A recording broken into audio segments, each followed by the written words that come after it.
السلام عليكم ورحمة الله وبركاته. الحمد لله نحمده ونستعينه ونؤمن به ونتوكل عليه ونعوذ بالله من شرور أنفسنا ومن سيئات أعمالنا. من يهده الله فلا مضل له ومن يضلل فلا هادي له. ونشهد أن لا إله إلا الله وحده لا شريك له. ونشهد أن سيدنا محمدا صلى الله عليه وسلم عبده ورسوله أرسله إلى كافة الخلق ليظهره على الدين كله ولو كره المشركون. اللهم صل وسلم وبارك على رسولك سيدنا محمد وعلى آله وأصحابه أجمعين. أعوذ بالله من الشيطان الرجيم. بسم الله الرحمن الرحيم. يرفع الله الذين آمنوا منكم والذين أوتوا العلم درجات. صدق الله مولانا العلي العظيم.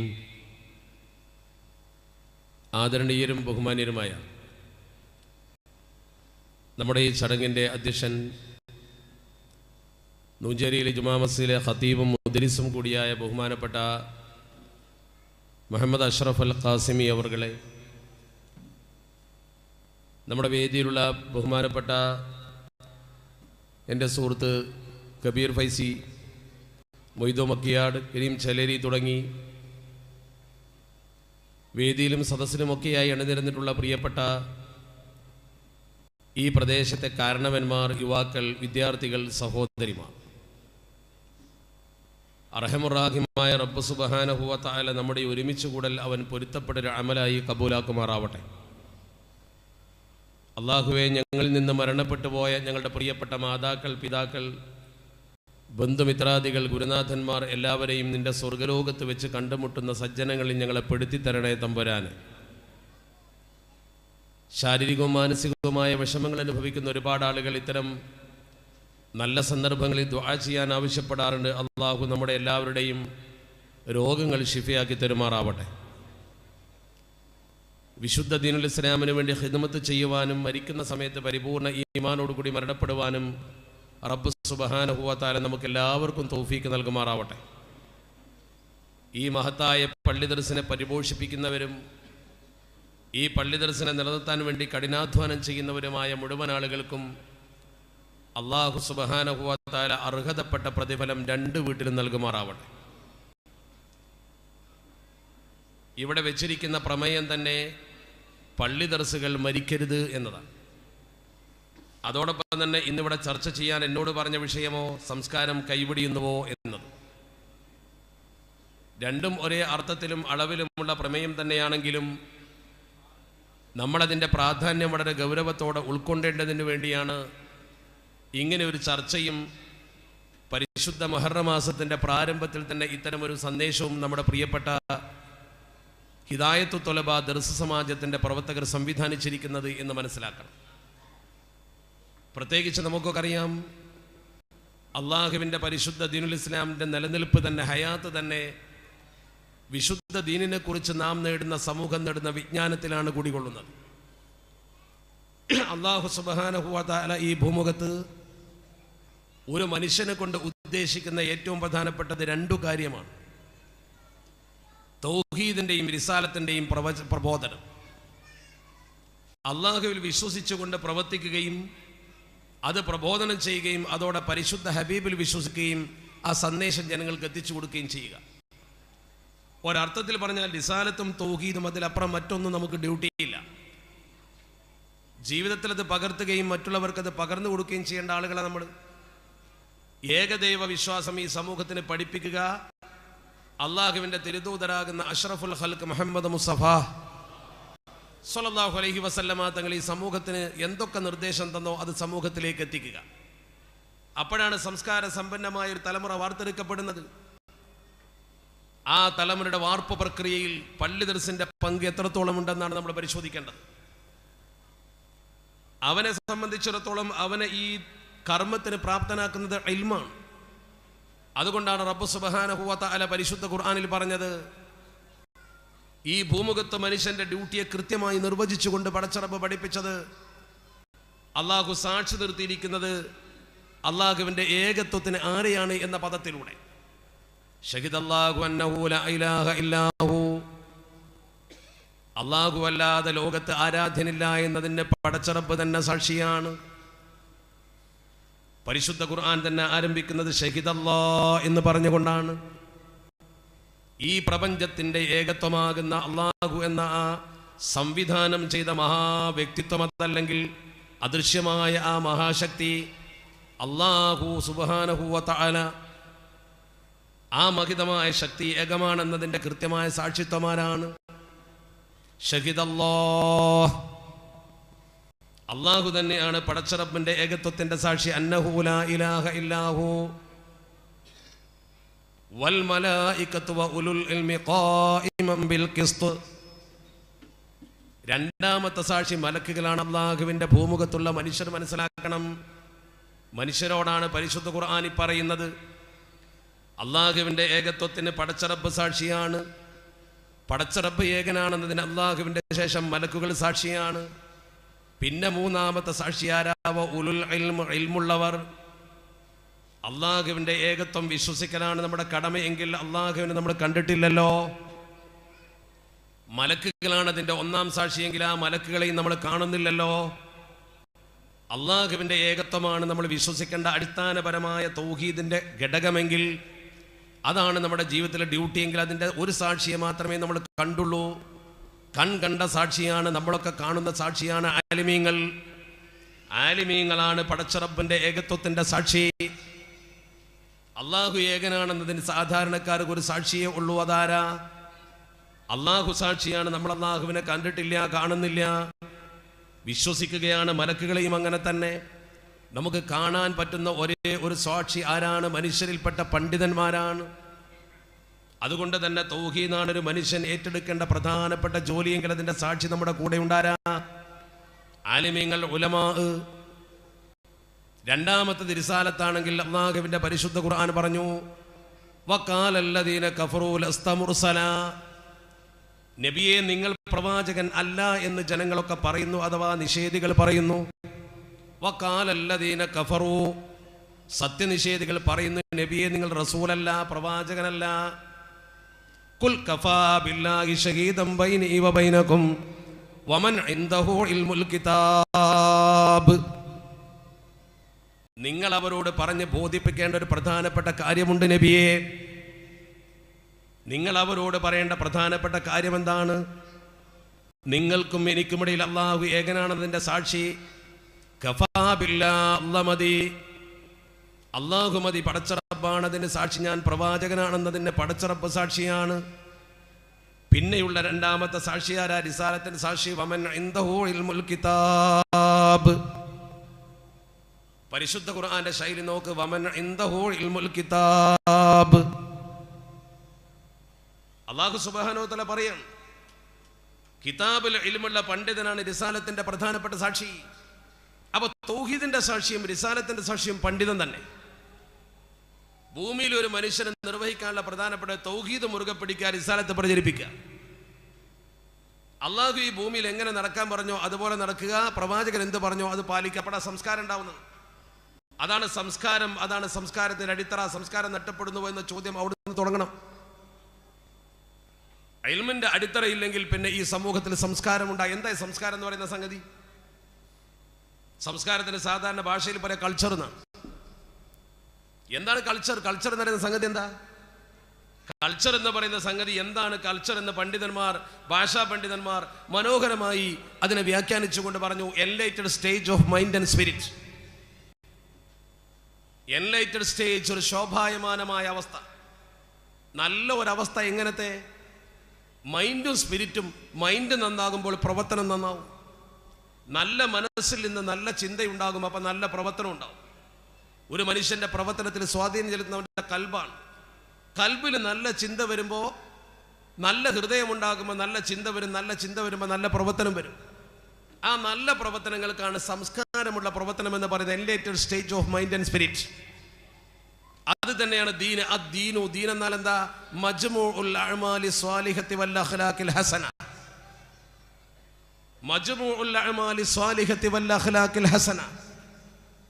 നല്ല സ്വഭാവത്തിന്റെയും നല്ല, നോക്കൂ നിങ്ങൾ, മജ്മൂഉൽ അഅ്മാലി സ്വാലിഹത്തി വൽ അഖ്ലാഖിൽ ഹസന, നല്ല പ്രവർത്തനം, നല്ല സ്വഭാവം, നല്ല സ്വഭാവം, നല്ല പ്രവർത്തനം, അതിൻ്റെ ഒരു സമുച്ചയം. അതാണ് ശരിക്കും ദീൻ എന്ന് പറഞ്ഞാൽ കൾച്ചറാണ്. കൾച്ചർ എന്ന് പറഞ്ഞാൽ ദീനാണ്. സംസ്കാരമാണ് ദീന്, ദീനാണ് സംസ്കാരം. രണ്ടും രണ്ടല്ല. അപ്പൊ സംസ്കാരമുള്ള പ്രവർത്തനമാണ് ശരിക്കും ദീൻ, ദീനാണ് സംസ്കാരം. കാരണം എന്തുകൊണ്ട്? ഇദാ ലം തസ്തഹി ഫസ്ന മാ ശിഅത. നിനക്ക് നാണമില്ലെങ്കിൽ തോന്നിയതുപോലെ നടക്കാം. നാളെ പടച്ച റബ്ബിന്റെ മുമ്പിൽ ചെന്ന് ഈ ചെയ്യുന്ന കാര്യങ്ങളൊക്കെ ഒരു കിതാബിൽ എഴുതി വായിക്കേണ്ടി വരുമെന്നൊരു ചിന്ത നിനക്കുണ്ടോ? ആ ഒരു ചിന്ത നിന്റെ കൈവശമുണ്ടെങ്കിൽ ഉറപ്പാ നീ ചെയ്യുന്ന പ്രവർത്തനത്തിനൊരു സൂക്ഷ്മത ഉണ്ടാവും. അപ്പൊ നീ മനുഷ്യനാകും, നിനക്കൊരു സംസ്കാരം ഉണ്ടാകും. അതാണ് ശരിക്കും സംസ്കാരത്തിന്റെ അടിത്തറ. അപ്പൊ ഈ സംസ്കാരത്തിന്റെ ആണിവേരെന്ന് പറയുന്നത് മതബോധമാണ്, പടച്ച റബ്ബിനെ പേടിയാണ്, ഖൗഫാണ്. ഇത് ശരിക്കും ജനങ്ങൾക്ക് പഠിപ്പിച്ചു കൊടുക്കണമെങ്കിൽ അടിസ്ഥാനപരമായി അള്ളാഹു റബ്ബുൽ ഇസ്സത്തി മനുഷ്യനെ കൊണ്ട് ഉദ്ദേശിക്കുന്ന എന്താന്ന് അവന് പറഞ്ഞു കൊടുക്കണം. അത് പറഞ്ഞാൽ തിരിയുന്ന കോലത്തിലാണ് പടച്ച റബ്ബ് നമ്മളെ പഠിച്ചിട്ടുള്ളത്. അതോടൊപ്പം തന്നെ നമുക്ക് മറ്റുള്ളവരിൽ നിന്നും വ്യത്യസ്തമായൊരു സ്വഭാവവും കൂടി ഉണ്ടാകുന്ന മനുഷ്യനെ സംബന്ധിച്ചിടത്തോളം അവന്റെ പ്രവർത്തന രീതി പ്രത്യേകത ഉള്ളതാണ്. അള്ളാഹുവിന്റെ സൃഷ്ടികളിൽ വ്യതിരിക്തനാണ് മനുഷ്യൻ. എന്താണ് വ്യതിരിക്തത? ലേശം തെറ്റിച്ചു കണ്ണുക്ക് വല്ല ബുദ്ധമുണ്ട്, നമ്മൾ ശ്രദ്ധിക്കണം. വ്യതിരിക്തത എന്ന് പറയുന്നതിന്റെ പ്രധാനം എന്താ? അള്ളാഹു ഈ ഭൂമുഖത്ത് മലക്കുകളെ പടച്ചു, മൃഗങ്ങളെ പടച്ചു, മനുഷ്യനെ പടച്ചു. അള്ളാഹു ഈ ഭൂമുഖത്ത് ഈ 3 ജീവജാലങ്ങളെ പഠിച്ചിരിക്കുന്ന രീതി നോക്ക് നിങ്ങൾ. റക്കബല്ലാഹുൽ മലായികത്ത, മലക്കുകളെ പടച്ച റബ്ബ് എങ്ങനെ സംവിധാനിച്ചിരിക്കുന്നത് ശരിക്കും ശ്രദ്ധിക്കണം. എന്റെ ശബ്ദം കേൾക്കുന്ന പ്രിയപ്പെട്ടവർ, എന്താണ് ഇതിന്റെ പ്രാധാന്യം ഞാൻ പറയാം. അള്ളാഹു മലക്കുകളെ സംവിധാനിച്ചിരിക്കുന്നത് ബി അഖ്ലിൻ ബിലാ ഷഹ്വത്തിൻ. അവർക്ക് നല്ല ബുദ്ധിയുണ്ട്, പക്ഷെ ഷഹ്വത്തില്ല. അവർക്ക് വിവേകമുണ്ട്, വികാരമില്ല. അതുകൊണ്ട് മലക്കുകളെ സംബന്ധിച്ചിടത്തോളം ഒരു ഉത്ബോധനത്തിന്റെ ആവശ്യമില്ല. കാരണം എന്താ? അവർ വികാരത്തിന് അടിപ്പെട്ടുകൊണ്ട് ഒരു തരത്തിലും ഒരു അപകടം ഉണ്ടാക്കില്ല. അവർ ശരിക്കും വിവേകപൂർണമായ പ്രവർത്തനം നടത്തും. യഫ്അലൂന മാ യുമറൂൻ ലാ യഅസൂന അല്ലാഹ മാ അമറഹും എന്നൊക്കെ കിതാബ് പറയാൻ കാരണം എന്താ? കാരണം അവർക്ക് എതിര് ചെയ്യാൻ കഴിയില്ല. അവർക്ക് എതിര് ചെയ്യാൻ കഴിയില്ല. അവർക്ക് എതിര് ചെയ്യാൻ കഴിയാതിരിക്കാൻ കാരണം എന്താ? അവർക്ക് വികാരമില്ല. വൈകാരികതയില്ലാത്തൊരു സമൂഹത്തിന് പടച്ച റബ്ബിനെ എതിര് ചെയ്യുന്നതിനെ കുറിച്ച് ചിന്തിക്കാൻ കഴിയില്ല. അവരെപ്പോഴും നന്മ ചെയ്യും. അതുകൊണ്ട് അവരുടെ കാര്യത്തിൽ ഒരു ഭയപ്പാടും നമുക്ക് പരലോകത്ത് വേണ്ട. പടച്ച റബ്ബിന്റെ രക്ഷപ്പെട്ട വിഭാഗമാണവർ. രണ്ടാമത്തെ മൃഗങ്ങളാണ്. റക്കബല്ലാഹുൽ ബഹായിമ ബിശഹ്വത്തിൻ ബിലാ അഖ്ലിൻ. മൃഗങ്ങളെ പടച്ച റബ്ബ് സംവിധാനിച്ചിരിക്കുന്ന നല്ല വികാരമുണ്ട് മൃഗങ്ങൾക്ക്, അഖലില്ല, ബുദ്ധിയില്ല. ബുദ്ധിയില്ല എന്ന് പറഞ്ഞാൽ തീരെ തൻ്റെ ഇടമില്ല എന്നല്ല അതിൻ്റെ അർത്ഥം.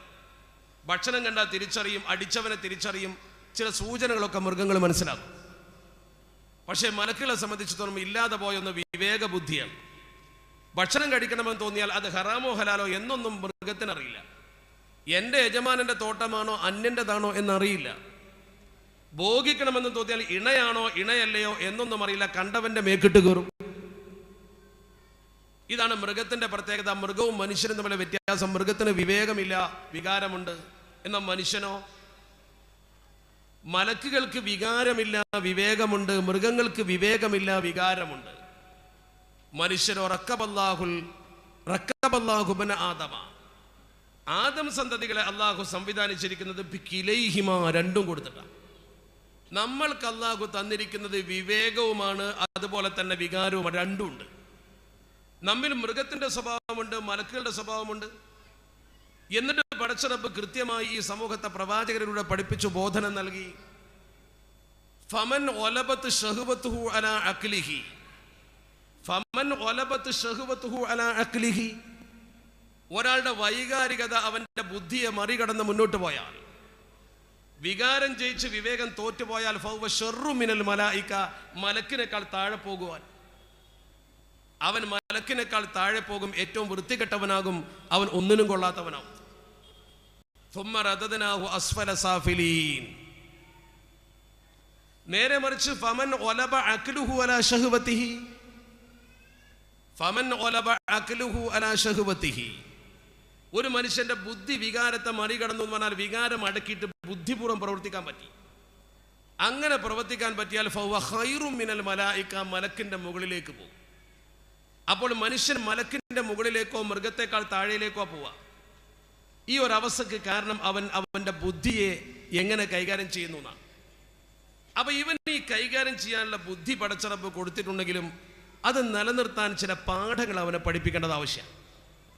അള്ളാഹുവിനെ കുറിച്ചും പരലോകത്ത് വരാനുള്ള കാര്യങ്ങളെക്കുറിച്ചും ഈ ഭൂമുഖത്ത് മനുഷ്യൻ പഠിച്ചിരിക്കണം. അതാണ് ശർഈയായ ഇൽമ്. ആ ഇൽമ് പഠിക്കൽ അവന് നിർബന്ധമാണ്. വേറെയുള്ള ഇൽമ് അവൻ പഠിക്കട്ടെ, പഠിക്കാതിരിക്കട്ടെ, ശാസ്ത്രമോ സയൻസോ മറ്റു കാര്യങ്ങളോ പഠിച്ചുകൊള്ളട്ടെ. പക്ഷെ പടച്ച റബ്ബ് നാളെ എന്തുകൊണ്ട് പഠിച്ചില്ല എന്ന് ചോദിക്കൂല. നമ്മളെ സംബന്ധിച്ചിടത്തോളം ഫർദ് ഐനായ ചില ഇൽമുകളുണ്ട്, നമ്മുടെ സമൂഹത്തിൽ നമ്മൾ കൊണ്ടു നടക്കേണ്ട ചില ഇൽമുകളുടെ പഠിച്ചേ തീരൂ. ആ ധാർമ്മികമായ ബോധനം ഒരു കുട്ടിക്ക് ഇന്ന് നമ്മൾ നൽകുന്നത് കേവലം ഒരു മദ്രസ തലത്തിൽ മാത്രമാണ്. നേരെ മറിച്ച് ഈ ഉമ്മത്തിന് ഇത് നൽകാൻ വേണ്ടി അള്ളാഹുവിന്റെ പരിശുദ്ധ ഹബീബ് അഷ്റഫുൽ ഖൽഖ് മുഹമ്മദ് മുസ്തഫ സ്വല്ലല്ലാഹു അലൈഹി വസല്ലമ തങ്ങൾ 23 കൊല്ലം പ്രവർത്തിച്ചു. പരിശുദ്ധ പ്രവാചകർ പരിശുദ്ധ മദീനയിൽ ചെന്ന ശേഷം അവിടെ ഒരു ദർസ് സ്ഥാപിച്ചു. ആ ദർസിലൂടെ ഈ സമൂഹത്തിന് ശർഈയായ ഇൽമു പഠിപ്പിച്ച് ഉയർത്തിക്കൊണ്ടുവന്നവരെ, ഈ സമൂഹത്തിന്റെ പുരോഗതിയുടെ അടിത്തറ മുഴുവൻ കിടക്കുന്ന അവിടെയാണ്. ദീനിന്റെ അടിത്തറ എന്ന് പറയുന്നത് പള്ളി ദർസിൽ ഈ വിഷയം പഠിപ്പിച്ചു കൊടുക്കുമ്പോഴേ ഉണ്ടാവും. മുദരിസ് മുതഅല്ലിമീങ്ങളെ വെച്ച് പഠിപ്പിച്ചു കൊടുക്കുന്ന ഏർപ്പാട്. അങ്ങനെ കുട്ടിക്ക് സംശയമുള്ളത് ചോദിക്കുവാനും അവനെ തർബീത് ചെയ്യുവാനും അതിലൂടെ ഈ ഉമ്മത്തിലേക്ക് ദീൻ പ്രചരിപ്പിക്കുവാനും. നമ്മുടെ നാട്ടിലൊക്കെ ഇത്ര മനോഹരമായിട്ട് ദീൻ നിലനിൽക്കാൻ എന്താ കാരണം? പള്ളി ദർസാണ്. നേരത്തെ PVK മുസാ പറഞ്ഞില്ല, അറബി കോളേജ് വന്നത് 960-കൾക്ക് ശേഷമാണ്. അതിന്റെ മുമ്പ് ഇവിടെ ദീനില്ലേ? സർ വില്ല് ലോകം മലബാറിൽ വന്നുകൊണ്ട് മലബാർ മാനിൽ തയ്യാറാക്കുന്ന സമയത്ത് പറഞ്ഞു, ഞാൻ പൊന്നാനി ചുറ്റുവട്ടത്ത് പള്ളികളിൽ 27 ദർസ് കണ്ടു എന്ന് പറഞ്ഞാൽ അദ്ദേഹം വിശദീകരിക്കുന്നുണ്ട്. ആ ദർസിലാണ് സംസ്കാരം വളർന്നു വരുന്നത്. ഇസ്ലാമിന്റെ സംസ്കാരം വളർന്നു വരുന്ന പള്ളി ദർസ്. ആ പള്ളി ദർസിനെ കണ്ടു. ഇബ്നു ബത്തൂത്ത വന്നപ്പോൾ മാടായി പള്ളിയിലെ ദർസ് കണ്ടു, അവിടുത്തെ കുട്ടികളുമായി ഭക്ഷണം കഴിച്ചു എന്ന് എഴുതി വെച്ചിട്ടുണ്ട് ഇബ്നു ബത്തൂത്ത തന്റെ സഞ്ചാര കഥകളിൽ. പണ്ട് മുതലേ നമ്മുടെ നാട്ടിൽ ഉള്ള ഏർപ്പാടാണ് ഈ പള്ളി ദർസ് എന്ന് പറയുന്നത്. അതെവിടുന്ന് പറിച്ചു നട്ടതാ? പരിശുദ്ധ മദീനയിൽ അഷ്റഫുൽ ഖൽഖ് മുഹമ്മദ് മുസ്തഫ സ്വല്ലല്ലാഹു അലൈഹി വസല്ലമ തങ്ങളുടെ പള്ളി ദർസിൽ നിന്ന്. അതാണ് മഹത്തുക്കൾ പറഞ്ഞത്, ഇൽമിന്റെ അസാസു ഇൽമി ദീനി ദർസു മസാജിദി മിൻഹു തഖദ്ദുമു വന്നമാ വതമാമു ഫീഹി ഇത്തിബാഉ സ്വഹബി അഹ്ലി സുഫത്തി വതിബാഉ മഖ്ദൂമീനഹും അഅലാമു. എത്ര മനോഹരമായിട്ടാണ് ആ സംഗതി സമൂഹത്തെ ബോധ്യപ്പെടുത്തുന്നത്.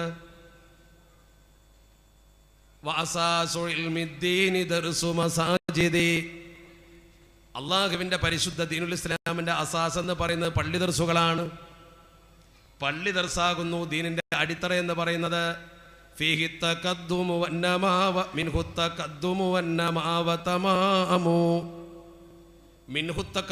അതുകൊണ്ടാണ് സമൂഹത്തിന്റെ പുരോഗതി കൈവരിക്കാൻ കഴിഞ്ഞിട്ടുള്ളത്. ഒരു സമൂഹത്തിന്റെ പുരോഗതി മുഴുവൻ കുടികൊള്ളുന്നത് അതുകൊണ്ടാണ്. വതമാമു, അതിന്റെ പൂർണ്ണതയും അതിലാണ്. അള്ളാഹുവിന്റെ പരിശുദ്ധ ദീനുൽ ഇസ്ലാമിന്റെ പരിപൂർണത ഉൾക്കൊള്ളുവാൻ ഒരു പള്ളി ദർസിലെ കുട്ടിക്കേ കഴിയൂ. അവന്റെ വേഷം, അവന്റെ പ്രവർത്തനം, അവന്റെ ഇൽമ, അവന്റെ പെരുമാറ്റം അത് കൃത്യമായി പരിശോധിച്ചാൽ ദീനുണ്ടെന്ന് ശരിക്ക് ബോധ്യപ്പെടും. അതെവിടുന്ന് കിട്ടി? ഫീഹി ഇത്തിബാഉ സ്വഹബി അഹ്ലി സുഫത്തി വതിബാഉ മഖ്ദൂമീനഹും അഅലാമു. അതെവിടുന്ന് കിട്ടിയെന്ന ചോദ്യത്തിന്റെ മറുപടിയാണത്. ഫീഹി ഇത്തിബാഉ സ്വഹബി അഹ്ലി സുഫത്തി, അള്ളാഹുവിന്റെ തിരുദൂതർ മദീനത്തെ പള്ളിയിൽ വിളിച്ചിരുത്തിക്കൊണ്ട് പഠിപ്പിച്ച അഹ്ലു സുഫയുടെ പാരമ്പര്യമാണത്. മഖ്ദൂമീങ്ങളാണ് പിന്നെ അത് ഏറ്റുപിടിച്ചത്. ആ മഖ്ദൂമിങ്ങളെ പള്ളി ദർസിൻ്റെ പാരമ്പര്യമാണ്. പിന്നെ കൊച്ചു കേരളത്തിലെ പള്ളി ദർസുകൾ മഖ്ദൂമിൻ്റെ വിളക്കത്തിരുന്നു കൊണ്ടുള്ള സനതുണ്ടല്ലോ, അൽ ഇൽമു നൂറുൻ എന്ന് പറയുന്ന ഇൽമു പ്രകാശമാണ്. ആ പ്രകാശം അവിടെ നിന്ന് കത്തിച്ചെടുത്തുകൊണ്ട് ചെറിയ കൈത്തിരിയുമായി മഖ്ദൂമിൻ്റെ വലിയ പള്ളിയിലെ കൈത്തിരിയിൽ നിന്നും ഒരു വിളക്കത്തിൽ നിന്നുകൊണ്ട് ആത്മീയമായൊരു സനദ്, ഒരു ഷഹാദ നേടിക്കൊണ്ട് വന്നുകൊണ്ട് പള്ളി ദർസുകൾ സ്ഥാപിച്ചു.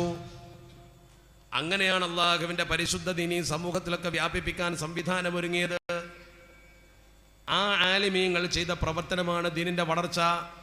അള്ളാഹുവിൻ്റെ തിരുദൂതരാകുന്ന മുത്തുനബി അഷ്റഫുൽ ഖൽഖ് മുഹമ്മദ് മുസ്തഫ സ്വല്ലല്ലാഹു അലൈഹി വസല്ലമ തങ്ങൾ പഠിപ്പിച്ച പ്രധാനപ്പെട്ട ഒരു കാര്യമുണ്ടല്ലോ, ഖിവാമുദ്ദുനിയാ ബി അർബഅത്തി അഷ്യാ. ലോകം നിലനിൽക്കുന്നത് 4 തൂണുകളിലാണ്, 4 പ്രധാനപ്പെട്ട ഘടകങ്ങളിലാണ് ലോകത്തിൻ്റെ നിലനിൽപ്പ്. ഖിവാമുദ്ദുനിയാ ബി അർബഅത്തി അഷ്യാ. ലോകത്തിൻ്റെ നിലനിൽപ്പ് 4 ഘടകങ്ങളിലാണ്. അതിൽ ഒന്ന് നബി തങ്ങൾ എണ്ണിയത് അവ്വലുഹാ ബി ഇൽമിൽ ഉലമാ. ഒന്നാമത്തേത് ആലിമിൻ്റെ സാന്നിധ്യം കൊണ്ടാണ്. ആലിമിൻ്റെ ഇൽമില്ലെങ്കിൽ ലോകത്ത് ദീൻ നിലനിൽക്കില്ല. കാരണം എന്താ? ദീൻ എന്താണെന്ന് പഠിപ്പിച്ചു കൊടുക്കാനും സമൂഹത്തിനത് പകർന്നു കൊടുക്കാനും കെൽപ്പുള്ള ഒരാളില്ലെങ്കിൽ ജനസമൂഹം കണ്ടതൊക്കെ ദീനാക്കും. അങ്ങനെ നമ്മുടെ സമൂഹത്തിൽ അരാജകത്വം വളരും, വൃത്തികേട് വളരും, സമൂഹത്തെ നയിക്കാൻ ആളില്ലാത്ത ഗതി വരും. അവ്വലുഹാ ബി ഇൽമിൽ ഉലമാ. രണ്ടാമത്തേത് ബി സഖാവത്തിൽ അഗ്നിയാ. സമ്പന്നന്റെ ഔദാര്യം വേണം. പള്ളി ദർസ് നടക്കണമെങ്കിൽ ഭൗതിക സൗകര്യം വേണം. നിങ്ങൾ പണം കൊടുക്കണം, നിങ്ങൾ പള്ളിയിൽ വേണ്ട ഭക്ഷണത്തിന് സംവിധാനം ഒരുക്കണം, മുതഅല്ലിമീങ്ങൾക്ക് വസ്ത്രം കൊടുക്കണം, കിതാബ് കൊടുക്കണം, അധ്വാനിക്കണം. ദീന് നിലനിൽക്കണമെങ്കിൽ സമ്പന്നന്റെ സഹായമില്ലാതെ ദീന് നിലനിൽക്കൂല. സമ്പന്നന്റെ സഹായമില്ലെങ്കിൽ ദീന് നിലനിൽക്കില്ല. മൂന്നാമത്തേത് അദിലിൽ ഉമറാ. നേതൃസ്ഥാനത്തിരിക്കുന്ന ആളുകൾ നീതിപൂർവം പെരുമാറണം. മഹലിന്റെ ഭാരവാഹികളാണെങ്കിലും നാടിന്റെ നായകന്മാരാണെങ്കിലും ഉയർന്ന സ്ഥാനത്തിരിക്കുന്നവരാണെങ്കിലും അധികാരം കയ്യിലുള്ളവൻ നീതി പ്രവർത്തിച്ചാലേ ലോകം നിലനിൽക്കൂ. അധികാരം കയ്യിലുള്ളവൻ അക്രമം കാണിക്കാൻ തിരിഞ്ഞാൽ ലോകം നശിക്കും. ജനങ്ങൾ എതിരാകും, പ്രശ്നമുണ്ടാകും, കലാപഭൂമിയാകും, ജനങ്ങൾ മരിച്ചൊടുക്കും. നാലാമത്തേത് ബിദ്അവത്തിൽ ഫുഖറാ. പാവപ്പെട്ടവന്റെ പ്രാർത്ഥനയാണ്. അപ്പോൾ ഈ പള്ളി ദർസ് ഇവിടെ നിലനിർത്താൻ ആവശ്യമായ ഘടകമാണ് ബാക്കിയുള്ളതൊക്കെ. ഇൽമ് നിലനിർത്താൻ ആവശ്യമായതാണ് ബാക്കിയുള്ളതൊക്കെ. പള്ളി ദർസ് ഇവിടെ മര്യാദക്ക് നിലനിൽക്കണോ? നിങ്ങളെ കൂട്ടത്തിൽ അള്ളാഹു അകമഴിഞ്ഞ് സംഭാവന നൽകാൻ കെൽപ്പുള്ള ആളുകൾ തന്നിട്ടുണ്ടാവും. അവർ നല്ല നിലക്ക് അതിന് വേണ്ടതൊക്കെ പണം കൊണ്ട് സഹായിക്കണം. പള്ളിയുടെ ഭാരവാഹി സ്ഥാനത്തും നേതൃരംഗത്തും വരുന്ന ആളുകൾ നീതിപൂർവ്വം പെരുമാറണം. ആലിമാണ്, പള്ളി ദർസാണ്, ഇൽമാണെന്നൊരു ബോധത്തോടു കൂടി പെരുമാറണം. എന്നതുപോലെ തന്നെ ഇവിടെ ഒന്നും പള്ളി ദർശനം വേണ്ടി ചെയ്യാൻ കഴിയാത്ത സാധുക്കൾ അവർ ഭക്ഷണം കൊടുക്കാൻ പോലും കഴിയുന്ന ദ്വാരക്കണം പടച്ച റബ്ബിനോട്. അല്ലാഹുവേ പള്ളി ദർശനം നല്ല നിലക്ക് നിലനിർത്തണേ എന്ന് പടച്ചവനോട് തേടണം. അത് നാടിന് ഏറ്റവും വലിയൊരു ബർക്കത്താ. ഇൽമു വലിയൊരു ബർക്കത്താ. കുറച്ച് മുതഅല്ലിമീങ്ങൾ പള്ളിയിൽ വെച്ച് ഈ ഖുർആൻ ഓതുകയും അതുപോലെ തന്നെ ഫിഖ് പഠിക്കുകയും ഹദീദ് പഠിക്കുകയും ഇസ്ലാമിൻ്റെ ഭാഷാശാസ്ത്രങ്ങളും മറ്റ് മണ്ഡലങ്ങളും ഒക്കെ പഠിക്കുകയും ചെയ്യുമ്പോൾ നാളെ ദീൻ പ്രബോധനം ചെയ്യാൻ ഒരു വലിയ തലമുറയെ നിങ്ങൾ സൃഷ്ടിക്കുകയാണ്. ഇവർ ദുന്യാവിൻ്റെ ഏത് മൂലയിൽ പോയിട്ട് ഒരു പള്ളിയിൽ ഇമാമത്ത് എന്നാലും മദ്രസയിൽ പഠിപ്പിച്ചാലും വലിയൊരു മുദരിസായി മാറിയാലും ആരാണെങ്കിലും വലിമൻ അല്ലാഹുവേ പഠിക്കാനും പഠിപ്പിക്കാനും എന്നെ സഹായിച്ചവർക്ക് എന്ന് പറഞ്ഞുകൊണ്ട് എന്തെങ്കിലും ഒരു ഗുണം ചെയ്താൽ, എന്തെങ്കിലും ഒരു കാര്യം പറഞ്ഞാൽ വലിമൻ ഞങ്ങളെ പഠിക്കാനും പഠിപ്പിക്കാനും സഹായിച്ചവർക്ക് നീ റഹ്മത്ത് കൊടുക്കണേ എന്നോ പുറത്ത് കൊടുക്കണോ എന്നോ പറഞ്ഞാൽ ജീവിച്ചിരിക്കുന്നവർക്ക് ജീവിതത്തിലും മരിച്ചവർക്ക് ഖബറിലും ജാരിയായ സ്വതക്ക പോലെ അത് കിട്ടും. സ്വന്തം മകൻ പോലും നിങ്ങൾക്ക് ചെയ്തു തരാത്ത ഗുണം ഈ മുതഅല്ലിമീങ്ങൾക്ക് ചെയ്യാൻ പറ്റും. നിങ്ങൾ പള്ളി ദർസിൽ വന്ന് നോക്കി എല്ലാ ദിവസവും രാത്രി ഇവർ ഏത് രീതിയിലാണെങ്കിലും മനോഹരമായിട്ടൊരു കവിത ചൊല്ലിക്കൊണ്ടാണ് ദർസ് തുടങ്ങുന്നത്. ഈ ദർസിനെ സഹായിച്ചവർക്ക് പുറത്തു കൊടുക്കണേ എന്ന് പറയുമതിൽ, ഈ ദർസിനെ സഹായിച്ചവർക്ക് ഖൈർ കൊടുക്കണേ എന്ന് പറയുമതിൽ. ബക്കറ്റ് കൊണ്ട് പ്രവർത്തകർ വരുന്നുണ്ട് കേട്ടോ, ഒരുപാട് ചെലവുകൾ ഉണ്ടാവും. കൈയയച്ച് സഹായിച്ചോ. അള്ളാഹു ഇതിനു വേണ്ടി പണം കൊടുക്കുന്നവർക്ക് ജീവിതത്തിൽ ഒരുത്തൻ്റെ പോലും കൈ നീട്ടേണ്ട ഗതി വരുത്താതിരിക്കുമാറാവട്ടെ.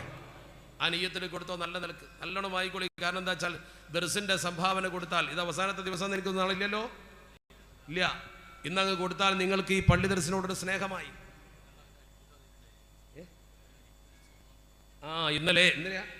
ഇന്നലെ ഒരാൾ ഒരു സ്വർണം തന്നിട്ടുണ്ട് ഇവിടെ. അല്ലാഹു സുബ്ഹാനഹു വ തആല ദീനിനു വേണ്ടി ആ സഹോദരി ചെയ്ത സംഭാവന കബൂലാക്കുമാറാവട്ടെ. സ്വർഗീയമായ ആഭരണം അള്ളാഹു അവർക്ക് കൊടുക്കുമാറാവട്ടെ. നല്ലോണം ആമീൻ പറഞ്ഞോളൂ. ഒരാൾക്ക് കിട്ടണമെങ്കിൽ മുടക്കണ്ട, അങ്ങനെ കൊടുക്കണില്ലെങ്കിൽ ആമീൻ പറഞ്ഞ ആൾക്ക് കിട്ടിക്കോളൂല്ലോ, അത് മുടക്കണ്ട, ചിലവൊന്നുമില്ലല്ലോ. ആ ദാഇ വൽ മുഅമ്മിനു ശരീക്കാനീന്ന ദ്വാരക്കുന്ന ആളും ആമീൻ പറയുന്ന ആളും തുല്യാണ്. അഷ്റഫുൽ ഖൽഖ് മുഹമ്മദ് മുസ്തഫ സല്ലല്ലാഹു അലൈഹി വസല്ലം അങ്ങനെ പറഞ്ഞു. ഒന്ന് ചൈതന്യമാണ് സാസരെ, എല്ലാം നീട്ടിയൊന്നും പറയുന്നില്ല, കാര്യം ബോധ്യപ്പെട്ടാൽ മതിയല്ലോ. അപ്പൊ ചുരുക്കത്തിൽ നമ്മൾ ഈ പള്ളി ദർസിന് വേണ്ടി വല്ല സഹായം ചെയ്താൽ ഉറപ്പാ ഇൽമിന് സഹായിക്കുന്ന അത്ര പുണ്യം വേറെ ഒന്നിനുമില്ല. കാരണം ഈ ലോകത്തെ തന്നെ പടച്ചറപ്പ് പടച്ചിരിക്കുന്നത് ഈ ഒരു ബേസിലാണെന്ന് ആയത്ത് പറയുന്നത്. അല്ലാഹുല്ലദീ ഖലഖ സബ്അ സമാവാത് വമിനൽ അർദി മിത്ലഹുന്ന യതനസ്സലുൽ അംറു ബൈനഹുൻ ലിതഅലമു അന്നല്ലാഹ അലാ കുല്ലി ഷൈഇൻ ഖദീർ വഅന്നല്ലാഹ ഖദ് അഹാത ബികുല്ലി ഷൈഇൻ ഇൽമാ. ഈ ഒറ്റ ആയത്തും അതിൻ്റെ തഫ്സീറും ഒന്ന് പഠിച്ചാൽ മതി. ഈ ഒരായത്തും അതിൻ്റെ തഫ്സീറും ഒന്ന് ചിന്തിച്ചാൽ മതി. ഇരിക്കുന്നവർ കൃത്യമായി ബോധിക്കണം. അള്ളാഹുവിൻ്റെ തിരുദൂതർ പഠിപ്പിച്ച ഇതിൻ്റെ വ്യാഖ്യാനമുണ്ടല്ലോ. പടച്ച റബ്ബ് പറഞ്ഞ ആയത്തെന്താ? അല്ലാഹുല്ലദീ ഖലഖ സബ്അ സമാവാത്. ആണും പെണ്ണും പ്രായമായവരും കുട്ടികളും ഒക്കെ ശ്രദ്ധിക്കണം. പടച്ച റബ്ബ് 7 ആകാശം പടച്ചു. 7 ആകാശം പടച്ച റബ്ബ് സംവിധാനിച്ചു. വമിനൽ അർദി മിത്ലഹുൻ, അതുപോലെ തന്നെ 7 ഭൂമിയും പടച്ച റബ്ബ് പടച്ചു. 7 ആകാശവും 7 ഭൂമിയും ചുരുക്കി പറഞ്ഞാൽ പ്രപഞ്ചം മുഴുവൻ പടച്ച റബ്ബ് പടച്ചു. എന്തിനാണിത് പടച്ചത്? പടച്ചവൻ എന്തിനാണ് ഈ പ്രപഞ്ചത്തെ പടച്ച റബ്ബ് സംവിധാനിച്ചത്? ലിതഅലമു, നിങ്ങൾ അറിയാൻ വേണ്ടി, നിങ്ങൾ ഇൽമ് നേടാൻ വേണ്ടി. എന്ത് ഇൽമ്? അന്നല്ലാഹ അലാ കുല്ലി ഷൈഇൻ ഖദീർ, എല്ലാറ്റിനും കഴിവുള്ള ഒരു പ്രപഞ്ചനാഥൻ ഇവിടെ ഉണ്ടെന്ന ബോധം നിങ്ങൾക്ക് ജനിക്കാൻ വേണ്ടിയാണ് 7 ആകാശവും ഭൂമിയും പടച്ചതെന്ന് മാത്രമല്ല, അവിടെ തന്നെ പടച്ചവൻ പറഞ്ഞു യതനസ്സലുൽ അംറു ബൈനഹുന്ന, ആകാശഭൂമികൾക്കിടയിൽ പടച്ചറപ്പിന്റെ കൽപ്പന ഇങ്ങനെ ഇറങ്ങിക്കൊണ്ടിരിക്കുന്നു. ഇതിന്റെ നിലനിൽപ്പിന് ആവശ്യമായതൊക്കെ, ഈ പ്രപഞ്ചത്തിന്റെ നിലനിൽപ്പിന് ആവശ്യമായ കൽപ്പനകൾ പടച്ചറപ്പ് നൽകിക്കൊണ്ടിരിക്കുന്നു. മഴ പെയ്യിക്കാൻ സമയമാകുമ്പോൾ മലക്കിനോട് കൽപ്പിക്കുന്നു. റൂഹ് പിടിക്കാൻ സമയമാകുമ്പോൾ മലക്കിനോട് കൽപ്പിക്കുന്നു. ഓരോ കാര്യങ്ങൾ ഏൽപ്പിക്കപ്പെട്ട ആളുകളോട് കൃത്യമായി കടമകൾ നിറവേറ്റാൻ പടച്ചറപ്പ് പറയുന്നു. പ്രപഞ്ചം അതിൻ്റെ സുതാര്യതയിലൂടെ മുന്നോട്ട് പോകുന്നു. എന്തിനാണിത്? ഈ പ്രപഞ്ചത്തെ പടച്ചതും മലക്കുകളെ പടച്ചതും ഭക്ഷണം തന്നതും മഴ പെയ്യിച്ചതും പ്രകൃതി തന്നതും എന്തിന്? വായുമണ്ഡലം പോലും നമുക്ക് സംവിധാനിച്ചെന്തിനാ? അല്ലാഹ് ഉണ്ടെന്ന ബോധം നിങ്ങൾക്ക് ജനിക്കാൻ, ഇൽമു നേടാൻ, അള്ളാഹുവിനെ കുറിച്ച് അറിയുക എന്ന ഒറ്റ കാര്യത്തിന് വേണ്ടിയാണ് ലോകത്തെ പടച്ചറപ്പ് പടച്ചിരിക്കുന്നത്. അള്ളാഹുവിനെ കുറിച്ച് ചിന്തിക്കാൻ വേണ്ടിയാണ് ഈ പ്രപഞ്ചത്തിൽ പടച്ചറപ്പ് നിങ്ങളെ പറഞ്ഞയച്ചിരിക്കുന്നത്. ഇല്ലെങ്കിൽ പിന്നെ മനുഷ്യനുണ്ടാവില്ല അവിടെ. അള്ളാഹ് എന്നൊരു ചിന്തയെക്കുറിച്ച് മനസ്സിൽ യാതൊരു ചലനവുമില്ലാത്തൊരു മനുഷ്യൻ ഭൂമിയിൽ ഇല്ലാത്ത കാലം വന്നാൽ, പടച്ചവനെ കുറിച്ച് ഒരു ചിന്തയും ഭൂമിയിൽ ആർക്കും ഇല്ലാത്ത കാലം വന്നാൽ, അന്ന് ലോകം നശിച്ചിരിക്കും. അഷ്റഫുൽ ഖൽഖ് മുഹമ്മദ് മുസ്തഫ സല്ലല്ലാഹു അലൈഹി വസല്ലം. അന്ന് ലോകം ഉണ്ടാവില്ല. അപ്പൊ ഈ പ്രപഞ്ചത്തെ പടച്ചവൻ നിലനിർത്തുന്നത് അവനെ കുറിച്ച് പഠിക്കുന്ന കുറച്ച് ആളുകൊണ്ടാണ്. അതുകൊണ്ടാണ് അള്ളാഹുവിന്റെ പ്രപഞ്ചത്തിൽ കടലിലെ മത്സ്യം മുതൽ ആകാശത്തെ പറവുകൾ മുതൽ മലക്കുകൾ മുതൽ എല്ലാവരും ഈ ഇൽമു പഠിക്കുന്ന ആളുകൾക്ക് വേണ്ടി പ്രത്യേകമായി തസ്ബീഹ് ചൊല്ലുന്നത്, അവർക്ക് വേണ്ടി പ്രത്യേകമായി ദുആ നടത്തുന്നത്. മുതഅല്ലിമീങ്ങൾക്ക് ഈ ജീവജാലങ്ങളൊക്കെ പ്രാർത്ഥിക്കുന്നത് വളരെ കൃത്യമായി ഹദീസിലില്ലേ? അത് മുതഅല്ലിമീങ്ങൾ ആള് നോക്കിയിട്ടല്ല, ഇൽമു പഠിക്കാനിരിക്കുന്ന ആളുകൾക്ക് അവിടെ മുതഅല്ലിമീങ്ങൾ മനസ്സിലാക്കേണ്ട ഒരു കാര്യമുണ്ട്. നമ്മൾ അതിനനുസരിച്ച് പെരുമാറുകയും അതനുസരിച്ച് പ്രവർത്തിക്കുകയും ചെയ്യാം. ഇമാം ഷഅറാനി റഹ്മത്തുള്ളാഹി അലൈഹി തങ്ങൾ പറഞ്ഞ അതാണ്. നമുക്ക് ആൾക്കാർ ഭക്ഷണം തരും, നമുക്ക് വസ്ത്രം തരും, നമുക്ക് കൈമടക്ക് തരും, നമുക്ക് എല്ലാം തരും. നമ്മളെ ആളുകൾ നെഞ്ചേറ്റും, നമ്മൾ പറഞ്ഞതൊക്കെ അവർ കേൾക്കും. വസ്ത്രം തരുന്നില്ലേ, ഭക്ഷണം തരുന്നില്ലേ? അത് അവർ തരുന്നത് നമ്മളിൽ ഇൽമുണ്ട്, പടച്ചോനപ്പേടിയുണ്ട്, ദീനുണ്ട് എന്ന് മനസ്സിലാക്കിയിട്ടാ. ഇമാം അവർകൾ പറഞ്ഞു, നമ്മളിൽ ആ ദീന് ഇല്ലെങ്കിൽ പരലോകത്തിൽ തന്നതൊക്കെ തിരിച്ചു കൊടുക്കേണ്ടി വരും. നമ്മൾ ഈ വാങ്ങി പറ്റിയതൊക്കെ തിരിച്ചു കൊടുക്കേണ്ടി വരും. ശർഈ രംഗത്ത് പ്രവർത്തിക്കുന്ന മുതഅല്ലിമീങ്ങളും മുഅല്ലിമീങ്ങളും നമ്മളൊക്കെ പഠിക്കേണ്ട ഒരു പാടാണ്. അള്ളാഹു നമുക്ക് ഈ സൗകര്യമൊക്കെ ജനങ്ങളിൽ നിന്ന് ചെയ്തു തരുന്ന നമ്മുടെ കയ്യിൽ ദീനുണ്ട് എന്ന് വിചാരിച്ചിട്ടാ. നമ്മളെ കണ്ടിട്ടാ ജനം ദീന് പഠിക്കുമ്പോൾ നമ്മുടെ ചെറിയൊരു പിഴവ് അത് വലിയ അപകടം വരും. ഒരു ആലിമിന്റെ പിഴവിനെ കുറിച്ച് പറക്ക സഫീനത്തിൻ തഅറഖൂന, ഒരു ആലിമിന് പിഴച്ചു പോയാൽ, ദീനി രംഗത്ത് പ്രവർത്തിക്കുന്ന ഒരു മനുഷ്യന് പിഴച്ചു പോയാൽ മുങ്ങുന്ന കപ്പൽ പോലെയാണ്. യറകമഅഹു, അവൻ്റെ കൂടെ മുങ്ങും. അക്വാമുൻ, ഒരുപാട് ജനങ്ങൾ മുങ്ങും. അവൻ്റെ കൂടെ ഒരുപാട് ജനങ്ങൾ മുങ്ങും. ഒരു പിഴവും നമുക്ക് പറ്റാൻ പാടില്ല, സൂക്ഷിക്കണം. അള്ളാഹു മതരംഗത്ത് പ്രവർത്തിക്കുന്നവർക്ക് സൂക്ഷ്മത പ്രദാനം ചെയ്യുമാറാവട്ടെ. എന്നോട് ശ്രദ്ധിച്ചോളി. നമ്മുടെ ഈ രംഗത്ത് പ്രവർത്തിക്കുമ്പോൾ ജനങ്ങൾ നമ്മളെ സ്വീകരിക്കുന്നതും സൽക്കരിക്കുന്നതും നമ്മുടെ കയ്യിൽ പിഴവ് വരാതിരിക്കുമ്പോഴാണ്. എന്നാൽ ചെറിയ മുത്താലിമീങ്ങളാകുമ്പോൾ പള്ളിയിൽ ചിലപ്പോൾ ചില്ലറ ബുദ്ധിമുട്ടുകളൊക്കെ ഉണ്ടായിന്ന് വരും. പല കുടുംബത്തിൽ നിന്ന് വരുന്ന കുട്ടികളല്ലേ, അവർ സംസ്കാരം കൊണ്ടുവരുന്നേ ഉള്ളൂ, സംസ്കൃത ചിത്രമാക്കുന്നേ ഉള്ളൂ, അവരെ ശരിക്കും കൾച്ചറിലേക്ക് കൊണ്ടുവരുന്നേ ഉള്ളൂ. ആ സമയത്ത് ചില്ലറ പ്രശ്നങ്ങളൊക്കെ പള്ളിയിൽ തെർബിയത്ത് കൊടുക്കുന്ന സമയത്ത് ചില്ലറ പ്രശ്നങ്ങളൊക്കെ ഉണ്ടാവും. അത് പർവ്വതീകരിച്ച് ദർസിനെ എതിർത്ത് ഇല്ലാതാക്കാൻ ശ്രമിക്കരുത്. പരമാവധി ഈ കുട്ടികളുടെ കൂടെ നിന്ന് ഇവർക്ക് സഹായം ചെയ്തു കൊടുത്താൽ ഇവരെ ദുആയിൽ നമ്മൾ ഉൾപ്പെടും. ആ ദുആ പരലോകത്ത് നമുക്ക് വലിയ പ്രതിഫലമുള്ള സംഗതിയായിരിക്കും. കാരണം ആലിം എന്ന് പറയുന്ന ആൾ ശരിക്കും സമൂഹത്തിൻ്റെ മാർഗദർശിയാണ്. ഇൽമുള്ളൊരു മനുഷ്യൻ അവൻ പരത്തുന്ന ആ പ്രഭയുണ്ടല്ലോ, ആ പ്രഭയാണ് പരിശുദ്ധ ദീനുൽ ഇസ്ലാമിൻ്റെ പ്രഭ. അവരെ കണ്ടിട്ടാണ് ദീന് പഠിക്കേണ്ടത്, വേറെ പത്രക്കോളങ്ങളിൽ നിന്നോ അപകടകരമായ പ്രവർത്തനത്തിൽ നിന്നോ അല്ല. ഇന്നിപ്പോൾ ചില ആളുകൾ ദീൻ പഠിക്കുന്നത് മുത്തഅല്ലിമീങ്ങളെ കണ്ടിട്ടോ മുദരിസിനെ കണ്ടിട്ടോ അല്ല. പണ്ടൊക്കെ നമ്മുടെ സമൂഹത്തിൽ എന്തെങ്കിലും ഒരു തർക്കമുണ്ടെങ്കിൽ പള്ളിയിൽ പോയി ഉസ്താദിനോട് ചോദിക്കും, ഉസ്താദ് പറഞ്ഞാൽ തീരും. ഇന്ന് ജനങ്ങൾ പഠിക്കുന്നത് ആരെങ്കിലുമൊക്കെ എഴുതി വിടുന്ന പുസ്തകത്തിൽ നിന്ന്, നെറ്റിലൊക്കെ ഇസ്ലാമിനെ കുറിച്ച് എന്തൊക്കെ കയറ്റി വെച്ചിട്ടുള്ളത്. ഇന്നിപ്പോൾ പത്രങ്ങളൊക്കെ പ്രചരിപ്പിച്ച് പറയുമ്പോൾ ഉസാമ ബിൻ ലാദൻ അതൊക്കെ ഇസ്ലാമിൻ്റെ അപ്പോസ്തലന്മാരെ പോലെ അവതരിപ്പിക്കുന്നത്. ലോകത്ത് ഇസ്ലാമിനെതിരെ ഏതൊക്കെ ബിംബങ്ങൾ ആരൊക്കെ കൊണ്ടുവന്നോ അവരെ മുഴുവൻ ഇസ്ലാമിനെ കൊണ്ട് ഏറ്റെടുപ്പിക്കുന്ന പരിപാടിയാണ്. അങ്ങനെ നമ്മുടെ സമൂഹം തീവ്രതയുടെ പ്രതീകമായി മുസ്ലിം എന്ന പേര് പോലും മാറിക്കഴിഞ്ഞു. അബൂബക്കർ ബാഗ്ദാദി ആരാ? ആ മനുഷ്യനുമായി ഇസ്ലാമിന് എന്ത് ബന്ധമുള്ളത്? മനുഷ്യന്മാരെ വഴിയിൽ ബോംബ് വെച്ച് കൊന്നും കൊല വിളിച്ചു നടക്കുന്ന ഒരു സംഘത്തിന്റെ തലവൻ. സത്യം പറഞ്ഞ് നമ്മൾ മനസ്സിലാക്കുന്ന IS പോലുള്ള സംഘടനകൾ ഇസ്ലാമിന്റെ മേൽ വെച്ച് കെട്ടുക. IS എന്ന് പറയുന്ന, ദായിഷ് എന്ന് പറയുന്ന ദൗല ഇസ്ലാമിയ ഫിൽ ഇറാഖി വശാം എന്ന് പറയുന്ന Islamic state of Iraq and Syria എന്ന് പറയുന്ന സംഘടന ആരുണ്ടാക്കിയതാ? അതിന്റെ പേരിൽ നമ്മുടെ യുവാക്കളെ വഞ്ചിക്കാൻ ആരാണ് ഈ നടപടിക്രമങ്ങളൊക്കെ കൊണ്ടുവന്നത്? എന്റെ പ്രിയപ്പെട്ട ചെറുപ്പക്കാരൊക്കെ മനസ്സിലാക്കോ, അത് ഇസ്ലാമിൻ്റെതല്ല, ഇസ്ലാമിനെ പറയിപ്പിക്കാനുള്ള ഏർപ്പാടാണ്. അബൂബക്കർ ബാഗ്ദാദിയുടെ ബാക്ക്ഗ്രൗണ്ട് എന്താ? ആരാ ഇസ്ലാമിന്റെ? അയാൾ ആരായിരുന്നു?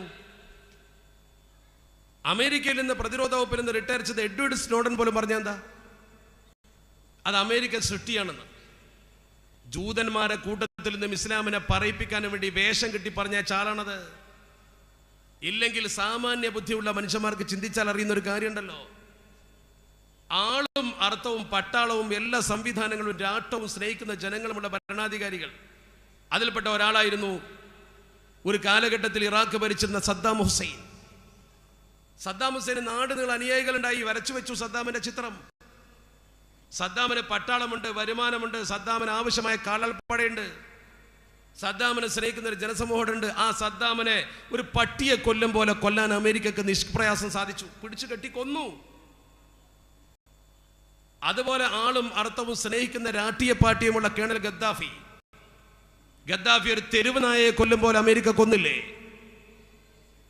അങ്ങനെ ആളോ അർത്ഥമോ പണമോ സംവിധാനമോ പട്ടാളമോ ഇല്ലാത്ത ഒരു തമ്മാടിപ്പടക്ക് നേതൃത്വം കൊടുക്കുന്ന അബൂബക്കർ ബാഗ്ദാദിയെ എന്തേ അമേരിക്കക്ക് കിട്ടാത്തത്? താല്പര്യമില്ലാത്തോണ്ടാണ്, പിടിക്കണ്ടെന്ന് വിചാരിച്ചോണ്ടാ. അയാൾ വളരട്ടെ, അയാൾ ഇസ്ലാമിന്റെ മുഖത്ത് കരിവാരി തേക്കട്ടെ. അങ്ങനെ ഇസ്ലാം വൃത്തികെട്ട മതമായി മാറാൻ ഈ പാശ്ചാത്യരുണ്ടാക്കി വെച്ച സയൻസ് ലോബിയുടെ പ്രവർത്തനമാണ്. എന്നിട്ട് നമ്മൾ അതിൽ പോയി കുടുങ്ങാൻ പാടുണ്ടോ? ഈ ഇസ്ലാമിന്റെ അടിവേരറുക്കാൻ വേണ്ടി ബുദ്ധിപൂർവ്വം ചെയ്യുന്ന പ്രവർത്തനമാണ്. ഇസ്ലാമിനെ ഒരിക്കലും അവർക്ക് ആയുധം കൊണ്ട് നേരിട്ട് തോൽപ്പിക്കാൻ കഴിയില്ല എന്ന് അവർക്കറിയാം.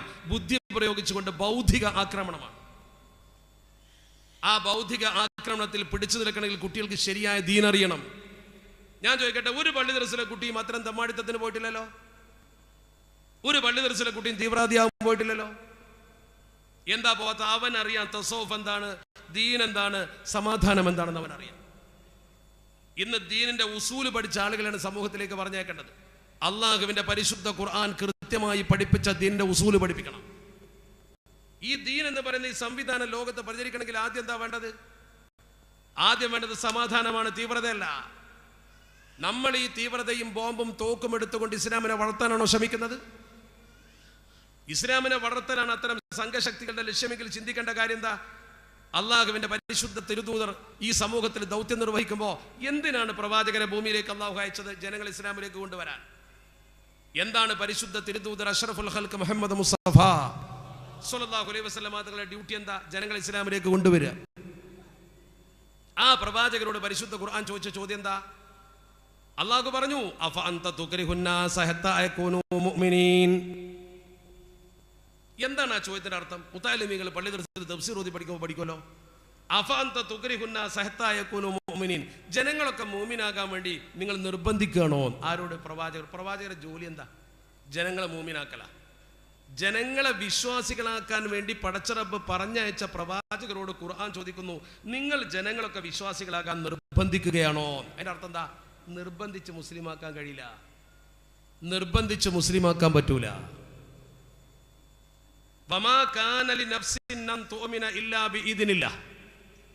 അള്ളാഹുവിന്റെ സമ്മതമില്ലാതെ ഒരു മനുഷ്യനും മൂമിനാവൂല. അപ്പൊ ഒരാളെ ഇസ്ലാമിലേക്ക് കൊണ്ടുവരണമെങ്കിൽ ആ മനുഷ്യൻ തീരുമാനിക്കണം. അതുകൊണ്ടാണ് ഇസ്ലാമിന്റെ അടിസ്ഥാന നിബന്ധനയാകുന്ന കലിമത്തു ഷഹാദ അർത്ഥമറിഞ്ഞ് മനസ്സിലുറപ്പിച്ച് നാവുകൊണ്ട് പറയണമെന്ന് പറയാൻ കാരണം. നാവുകൊണ്ട് പറയാൻ ആർക്കും പറ്റും, അവനൊന്നും മുസ്ലിം ആവൂല. പേടിപ്പിച്ചാലും നാവുകൊണ്ട് പറയും, പൈസ കൊടുത്താലും നാവുകൊണ്ട് പറയും. ബോംബ് ഇപ്പൊ വെക്കും, ചെല്ലിക്കോ കലിമ എന്ന് പറഞ്ഞാൽ ചെല്ലും. ചിലപ്പോ ബോംബിന് രക്ഷപ്പെടാൻ അവൻ മുസ്ലിം ആവൂല. മുസ്ലിം ആവണമെങ്കിൽ അർത്ഥം മനസ്സിലറിഞ്ഞ് ആശയം ഉറപ്പിച്ചിട്ട്, ആശയം ഉറക്കണമെങ്കിൽ പഠിക്കുന്ന വേണം. ഇതെനിക്ക് വേണമെന്നൊരു മനുഷ്യൻ തീരുമാനിക്കാതെ ഒരുത്തനും മുസ്ലിം ആകാൻ പറ്റൂല. അപ്പോൾ ഇസ്ലാമിനെ വളർത്താൻ ഒരിക്കലും തീവ്രത കൊണ്ട് കഴിയില്ല. അത്തരം തീവ്ര സമീപനങ്ങളെ മുഴുവൻ ഇസ്ലാം എതിർത്തിരിക്കുകയാണ്. ഇസ്ലാമിന്റെ ചരിത്രവും പാരമ്പര്യവും പരിശോധിച്ചാൽ ഏത് കുട്ടിക്കും അത് ബോധ്യമാണല്ലോ. ഹദ്റത്ത് ഇബ്രാഹിം നബി അലൈഹി സ്വലാത്തു വസ്സലാമിന്റെ താരീഖാണ് പരിശുദ്ധ ദിനിൽ ഇസ്ലാമിക സമൂഹത്തിന്റെ ജാജ്വല്യമാനമായ ഈമാന്റെ ഉദാഹരണമായി എടുത്തുദ്ധരിക്കുന്നത്. അവിടെ ഖുർആൻ പറഞ്ഞ വാചകം വത്തബിഊ മില്ലത ഇബ്രാഹീമ ഹനീഫ. വേറൊരായത്തിൽ അല്ലാഹു പറഞ്ഞു, ഇന്ന ഇബ്രാഹീമ കാന ഉമ്മതൻ ഖാനിതൻ ലില്ലാഹ്. ഇബ്രാഹിം നബി ഒരു സമുദായമായിരുന്നു ഖുർആന്റെ ഭാഷ. ആ ഇബ്രാഹിം നബി അലൈഹി സ്വലാത്തു വസ്സലാമിന്റെ വീട്ടിലേക്ക് ഒരു ദിവസം ഒരു മജൂസി കയറി വന്നു. മജൂസി എന്ന് പറഞ്ഞാൽ ബഹുദൈവ വിശ്വാസി. നേരെ അർത്ഥം പറഞ്ഞാൽ തീയിനെ ആരാധിക്കുന്നവൻ, അഗ്നി ആരാധകൻ. അഗ്നി ആരാധകൻ കയറി വന്നിട്ട് ഈ അഗ്നി ആരാധകൻ പറഞ്ഞ എന്താ? നബിയെ, ഞാൻ ഇതുവഴി കടന്നു പോകുന്ന ഒരാളാണ്, ഇന്ന് എനിക്ക് ഇവിടെ നിന്ന് കയറി താമസിക്കാനും ഭക്ഷണം തരാനും തയ്യാറുണ്ടോ എന്ന് ചോദിച്ചു. എൻ്റെ ശബ്ദം കേൾക്കുന്ന മുഴുവൻ ആളുകൾ മനസ്സിലാക്കണം. അമുസ്ലിങ്ങൾ ആരെങ്കിലും കേൾക്കുന്നില്ല, അവരും മനസ്സിലാക്കണം. പരിശുദ്ധ ദീൻ നമ്മളെ പഠിപ്പിക്കുന്ന ചരിത്ര സത്യമാണ്. ഇബ്രാഹിം നബി തങ്ങളോട് ഇയാൾ ചോദിച്ചു, മുസ്ലിം അല്ലാത്ത ഈ അമുസ്ലിമായ മനുഷ്യൻ വന്ന് ചോദിച്ചു, ഞാനിതിൽ പോവാണ്, എനിക്കിന്ന് ഇവിടെ കയറി താമസിച്ചു ഒരു ഭക്ഷണം തരുമെന്ന് ചോദിച്ചു. ഇസ്തലാഫ മജൂസിയുൻ എന്ന് പറഞ്ഞ ചരിത്രങ്ങൾ തുടങ്ങുന്നത് കിതാബിൽ. ഇബ്രാഹിം നബി ഒറ്റ വാക്കാ.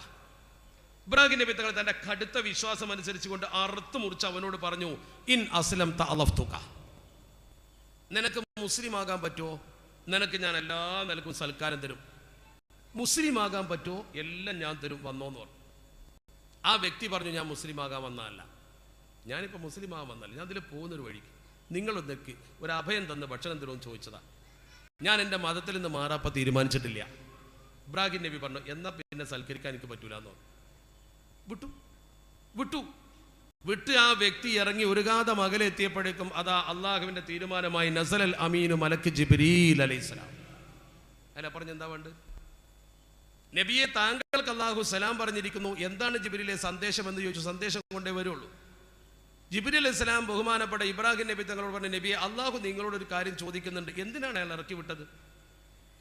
നഹ്നു നർസുഖുഹു മുൻദു 70 സന വഹുവ അലാ കുഫ്രിഹി. താരീഖിൽ ഇബാർത്താണ് ഞാൻ പറഞ്ഞത്. അവന് 70 വയസ്സായിട്ട് ഭക്ഷണം കൊടുക്കണ പഠിച്ചവൻ ഞാനാണ്. അവൻ കാഫിർ തന്നെയാണ്. കാഫിറായിരിക്കെ 70 കൊല്ലം ഞാൻ അവനെ തീറ്റിപ്പോറ്റി എന്ന് പഠിച്ചറപ്പ് പറയാൻ. എല്ലാ ഹിന്ദുവിനും ക്രിസ്ത്യാനിക്കും ബുദ്ധനും ജൈനനും പാഴ്സിക്കും മതമുള്ളവനും മതമില്ലാത്തവനും മുസ്ലിമിനും ഒക്കെ ഭക്ഷണം കൊടുക്കുന്ന പഠിച്ചവൻ തന്നെ നമ്മുടെ വിശ്വാസം. അങ്ങനെയാണ് പഠിച്ചറപ്പ് ചെയ്യുന്നത്. അപ്പൊ ഇബ്രാഹിം നബിയോട് മലക്ക് വന്നിട്ട് പറഞ്ഞു, നബിയെ, 70 കൊല്ലമായിട്ട് ആൾക്ക് പഠിച്ചറപ്പ് ഭക്ഷണം കൊടുക്കുകയാണ്, അവൻ കുഫറിലാണ്. വലൗ അലഫ്ത യൗമ, ഒരു ദിവസം അവനെ ഈ വീട്ടിൽ സൽക്കരിച്ച് ഭക്ഷണം കൊടുത്താൽ ഫമാ അലൈക്ക, നിങ്ങൾക്ക് എന്താ സംഭവിക്കാൻ പോകുന്നത്? നിങ്ങൾക്ക് അവനെ വിളിച്ചിരുത്തി ഭക്ഷണം കൊടുത്തൂരായിരുന്നു. പ്രവാചകർ പേടിച്ചു പോയിട്ട് അയാളെ കൂട്ടിക്കൊണ്ടുവന്ന് വീട്ടിലിരുത്തി ഭക്ഷണം ഉണ്ടാക്കി വിളമ്പി കൊടുത്തു. അയാൾ ചോദിച്ചു, ഇപ്പോഴെന്തേ ഒരു മാറ്റം? അപ്പോഴാണ് ഇബ്രാഹിം നബി തങ്ങൾ എൻ്റെ പടച്ചറബ് ഇങ്ങനെയാണ് പറഞ്ഞത്. അപ്പോഴാണ് അയാൾ ഇസ്ലാമിനെ കുറിച്ച് പഠിക്കാൻ ശ്രമിക്കുന്നത്. ഞാൻ ചോദിക്കട്ടെ, ഇസ്ലാമിൽ യാതൊരു തരത്തിലുള്ള കാർക്കശ്യവും ഇല്ല. അന്യമതസ്ഥരെ കണ്ടുകൂടെന്നോ അവനെ നശിപ്പിക്കണമെന്നോ ഉള്ളൊരു കാഴ്ചപ്പാട് ഇസ്ലാമിലില്ല. നബിയോട് പോലും പരിശുദ്ധ ഖുർആൻ പറഞ്ഞത് ഇൻ അലൈക ഇല്ലൽ ബലാഗ്, ഈ സന്ദേശം ജനങ്ങൾക്ക് എത്തിച്ചു കൊടുക്കലാണ് നിങ്ങളുടെ ഡ്യൂട്ടി. വമാ അർസൽനാക അലൈഹിം ഹഫീള, നിങ്ങൾ ഒരു സൂക്ഷിപ്പുകാരനായിട്ട് നമ്മൾ അയച്ചിട്ടില്ല. ഈ സന്ദേശം പറഞ്ഞു കൊടുത്തിട്ട് പിടിച്ചു കെട്ടി മുസ്ലിം ആക്കാനൊന്നും ഞാൻ ഏൽപ്പിച്ചിട്ടില്ല. ഇത് പറഞ്ഞു കൊടുക്കുക. ഫമൻ ഷാഅ ഫല്യുമിൻ വമൻ ഷാഅ ഫല്യക്ഫുർ, താല്പര്യമുള്ളവർ മുസ്ലിം ആകട്ടെ, അല്ലാത്തവനവൻ്റെ പാട്ടിന് പോയിക്കോട്ടെ. വിശ്വാസ സ്വാതന്ത്ര്യവും അവിശ്വസിക്കാനുള്ള സ്വാതന്ത്ര്യവും പടച്ച റബ്ബ് തന്നിട്ടുണ്ട്. നിങ്ങൾക്ക് വേണമെങ്കിൽ മുസ്ലിം ആകാം, ഇല്ലെങ്കിൽ പോണ വഴിക്ക് പോകാം. എന്നിട്ട് ബുദ്ധി കൊടുത്തിട്ട് പടച്ച റബ്ബ് പറയും, ഇന്ന വഴിക്ക് പോയാൽ ഇന്നതുണ്ടാവും, ഇന്ന വഴിക്ക് പോയാൽ ഇന്നതുണ്ട്. ഇന്നാ ഹദിനാ ഉസ്സബീല ഇമ്മാ ഷാക്കിറ വ ഇമ്മാ കഫൂറ. ഇത് മനുഷ്യന്മാര് ശാക്തിക സംഘടനകൾ കൊണ്ടോ ബോംബ് വെച്ചോ തോക്ക് കൊണ്ടോ തർക്കിച്ച് തേടേണ്ടതല്ല, ബുദ്ധി കൊണ്ട് ചിന്തിക്കേണ്ടതാണ്. ഇസ്ലാം ബൗദ്ധിക മണ്ഡലത്തിലെ ബുദ്ധിമണ്ഡലത്തിൽ മാത്രമേ തർക്കിക്കുന്നുള്ളൂ.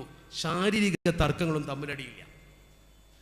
അതുകൊണ്ട് തന്നെ ഇസ്ലാമിന്റെ പേരിൽ ഇത്തരം ബോംബോ തോക്കോ നിർമ്മിച്ച് ഒരു സംഘത്തെ കെട്ടിപ്പടുക്കുന്നത്, എന്നിട്ട് ബസ് സ്റ്റോപ്പിൽ ബോംബ് വെക്കുക, വിമാനത്തിന് ബോംബ് വെക്കുക, എവിടെയെങ്കിലും വഴിയോരങ്ങളിൽ ബോംബ് വെക്കുക, ഇത് ഏത് ഇസ്ലാമാ? വഴിയിൽ കാണുന്ന കുപ്പിച്ചില്ലി എടുത്തിട്ടിട്ടില്ലെങ്കിൽ അവന്റെ ഈമാനിന്റെ കുറവുണ്ട് എന്നാണ് രേഖപ്പെടുത്തിയത്. ഇമാത്തത്തുല്ലാത അനിത്തൊരീക്കി, വഴിയിൽ നിന്ന് മാർഗദർശനം എടുത്തു നീക്കൽ ഈമാന്റെ ഭാഗമാണെന്ന് പഠിപ്പിച്ച മതം. തൻ്റെ ഒരു സുഹൃത്തിനെങ്ങനെ കൂർപ്പിച്ചിങ്ങനെ നോക്കിയിട്ട് പോലും വേദനിപ്പിക്കാൻ പാടില്ല എന്നാ പറഞ്ഞത്. ആരാ പറഞ്ഞത്? അഷ്റഫുൽ ഖൽഖ് മുഹമ്മദ് മുസ്തഫ സല്ലല്ലാഹു. അങ്ങനെയുള്ളൊരു മതം ബോംബ് വെക്കും വഴിയിൽ? ലോകത്ത് ഇസ്ലാം സംഭാവന ചെയ്ത നഗരങ്ങളില്ലേ? കെയ്റോ എന്ന് പറയുന്ന നഗരത്തിന്റെ ചരിത്രം എന്ന് പഠിക്കും നിങ്ങൾ. ഞാനിത് പറയുന്നത് എൻ്റെ പ്രിയപ്പെട്ട ദർസിലെ പ്രവർത്തകർ വളരെ മനോഹരമായി തീവ്രതയ്ക്കെതിരെ സമൂഹത്തെ ബോധവൽക്കരിക്കുന്ന നല്ല ഒരു ഡോക്യുമെന്ററി പ്രസിദ്ധീകരിച്ചു. വളരെ മനോഹരമാണത്, അംഗീകരിക്കണം അവരുടെ പ്രവർത്തനത്തെ. അവരെനിക്ക് എഴുതി തന്നു, ഞങ്ങളൊരു ഡോക്യുമെന്ററി പ്രസിദ്ധീകരിച്ച് മനോഹരമാക്കി ചടങ്ങ് എന്ന്. വളരെ നല്ലൊരു ഡോക്യുമെന്ററി. അതുപോലെ തന്നെ ഇവർ പറഞ്ഞ മറ്റൊരു കാര്യം, ഒരു എക്സിബിഷനും അവർ നടത്തിയ എക്സിബിഷനിലും പ്രധാന വിഷയം അതായിരുന്നു. സമൂഹത്തിൽ ഇന്ന് നടമാടുന്ന ഏറ്റവും വലിയ തിന്മ, എവിടെന്നെങ്കിലും ഏതെങ്കിലും കുട്ടികളെ പിടിച്ചു IS-ന്റെ പേര് പറഞ്ഞ് അവരെ മേൽ ചാർത്തി. തെറ്റ് ചെയ്തവർ ശിക്ഷിക്കപ്പെടട്ടെ, കുഴപ്പമില്ല, പക്ഷെ നിരപരാധികൾ ശിക്ഷിക്കപ്പെടാൻ പാടില്ല. പല കേസുകളിലും മുസ്ലിം ചെറുപ്പക്കാരെ പിടിച്ചുകൊണ്ടുപോയി പിന്നെ തെളിവില്ലാതെ അവരുടെ ജീവിതം തുറച്ച ശേഷം പിന്നെ പുറത്തേക്ക് വിട്ട ചരിത്രം അവിടെ ധാരാളമുണ്ട്. ഞാൻ പറയുന്നത്, ഇനി ഏതെങ്കിലും മുസ്ലിം പേരുള്ള ആൾ അങ്ങനെ ഒരു അബദ്ധം ചെയ്തു പോയിട്ടുണ്ടെങ്കിൽ പോലും ഇസ്ലാം അതിന് ഉത്തരവാദിയല്ല. അള്ളാഹുവിന്റെ പരിശുദ്ധ ദീൻ ഒരിക്കലും അത്തരം പ്രവർത്തനത്തെ പ്രോത്സാഹിപ്പിക്കില്ല. നമ്മുടെ ഇന്ത്യയിൽ ജനിച്ചു വളർന്നവരാണ്, ഇന്ത്യക്കാരാണ്. ഈ രാജ്യത്തിന്റെ അഭിമാനം സംരക്ഷിക്കാൻ നമ്മൾ ബാധ്യസ്ഥരാ. ഒരു രാജ്യത്ത് ജീവിക്കുന്ന ജനങ്ങൾ ആ രാജ്യത്തോട് കൂറുള്ളവരാ. നമ്മുടെ പൂർവികന്മാരൊക്കെ വാസ്കോഡി ഗാമ കോഴിക്കോട്ട് കപ്പലിറങ്ങിയ നാള് മുതൽ, കെബ്രാള് വന്ന നാള് മുതൽ അതിനെതിരെ സമര സജ്ജരായി വാളെടുത്ത് പോർച്ചുഗൽ ആധിപത്യത്തിന്റെ വേരറുക്കാൻ ജീവൻ കൊടുത്തവന്റെ മക്കളാണ് നമ്മൾ. ഞങ്ങൾക്ക് ദീൻ പഠിപ്പിച്ചു തന്ന ഈ പണ്ഡിതന്മാരുടെ തലപ്പത്തിരുന്ന ബഹുമാനപ്പെട്ട പൊന്നാനിലെ മഖ്ദൂമിങ്ങളാ കേരളത്തിൽ പണ്ഡിതസിന്റെ തുടക്കക്കാർ. ആ മഖ്ദൂമി ഒന്നാമൻ ദർസ് നടത്തുമ്പോൾ തന്നെ ഈ രാജ്യത്തെ ചലനങ്ങൾ സൃഷ്ടിച്ചു, ഈ രാജ്യത്തെ ചലനങ്ങൾ ശ്രദ്ധിക്കുകയും ചെയ്തു. അന്ന് പോർച്ചുഗീസുകാരെ ആധിപത്യം ഇവിടെ കൊടികുത്തി വാഴാൻ പോകുന്ന സമയത്ത് മുസ്ലിങ്ങൾക്ക് മൊത്തത്തിൽ, പൊതുസമൂഹത്തിന് പ്രത്യേകിച്ചും താല്പര്യപ്പെട്ട അന്നത്തെ കച്ചവടം, അതിൽ ഇവർ ജനങ്ങളെ വഞ്ചിച്ചുകൊണ്ട് ഈ നാട് ഇവർ കച്ചവടത്തിന് വേണ്ടി വിലക്ക് വാങ്ങിയിട്ടുണ്ടെന്ന് മനസ്സിലാക്കിയപ്പോൾ, കച്ചവടത്തിലൂടെ അവർ ആധിപത്യത്തിലേക്ക് പോകുന്നു എന്ന് കണ്ടപ്പോൾ, കച്ചവടത്തിന് വന്നവർ നാട് ഭരിക്കുമെന്ന് കണ്ടപ്പോൾ മഖ്ദൂം മനോഹരമായിട്ട് എഴുതി കിതാബ്, മഖ്ദൂമിന്റെ കിതാബ് സമൂഹത്തിൽ എത്തിച്ചു കൊടുത്തു ജനങ്ങൾക്ക്. ഒന്നാം മഖ്ദൂം അബൂ യഹ്യ സൈനുദ്ദീൻ ബിൻ അലി എന്ന മഹാപണ്ഡിതൻ തന്റെ തൂലിക കൊണ്ട് മനോഹരമായിട്ട് എഴുതി തഹ്രീലു അഹ്ലുൽ ഈമാനി അലാ ജിഹാദി അബദദ് സുൽബാൻ. എന്നിട്ട് അദ്ദേഹം അതിൽ കവിത രചിച്ചുകൊണ്ട് സമൂഹത്തോട് പറഞ്ഞു, ജനങ്ങളെ പോർട്ടുഗീസുകാരെ വിശ്വസിക്കണ്ട. വലാ തജ്അലൂ യാ ഖൗമി ഫറഞ്ച ഔലിയാ വഇൻ ഖിഫ്തുമുഹൽ കൻവ ഫൗതാ തിജാറതി. മഹാനായ മഖ്ദൂം ഒന്നാമൻ പള്ളി ദർസിൽ കിതാബോധി പഠിപ്പിച്ചുകൊണ്ടിരിക്കുമ്പോൾ, പള്ളി ദർസിൽ കിതാബോധി പഠിപ്പിച്ചുകൊണ്ടിരിക്കുന്ന സമയത്ത് ബഹുമാനപ്പെട്ട മഖ്ദൂം പറഞ്ഞ വാചകമാണത്. വലാ തജ്അലൂ യാ ഖൗമി ഫറഞ്ച ഔലിയാ. എൻ്റെ ജനസമൂഹമേ, നിങ്ങൾ പറങ്കികൾ ഒരിക്കലും കൂട്ടുകാരാക്കരുത്. പറങ്കികളോട് നിങ്ങൾ സഹവസിക്കരുത്, അവരെ കൂടെ കൂട്ടരുത്, അവരെ വിശ്വസിക്കരുത്, അവരെ നമ്പരുത്.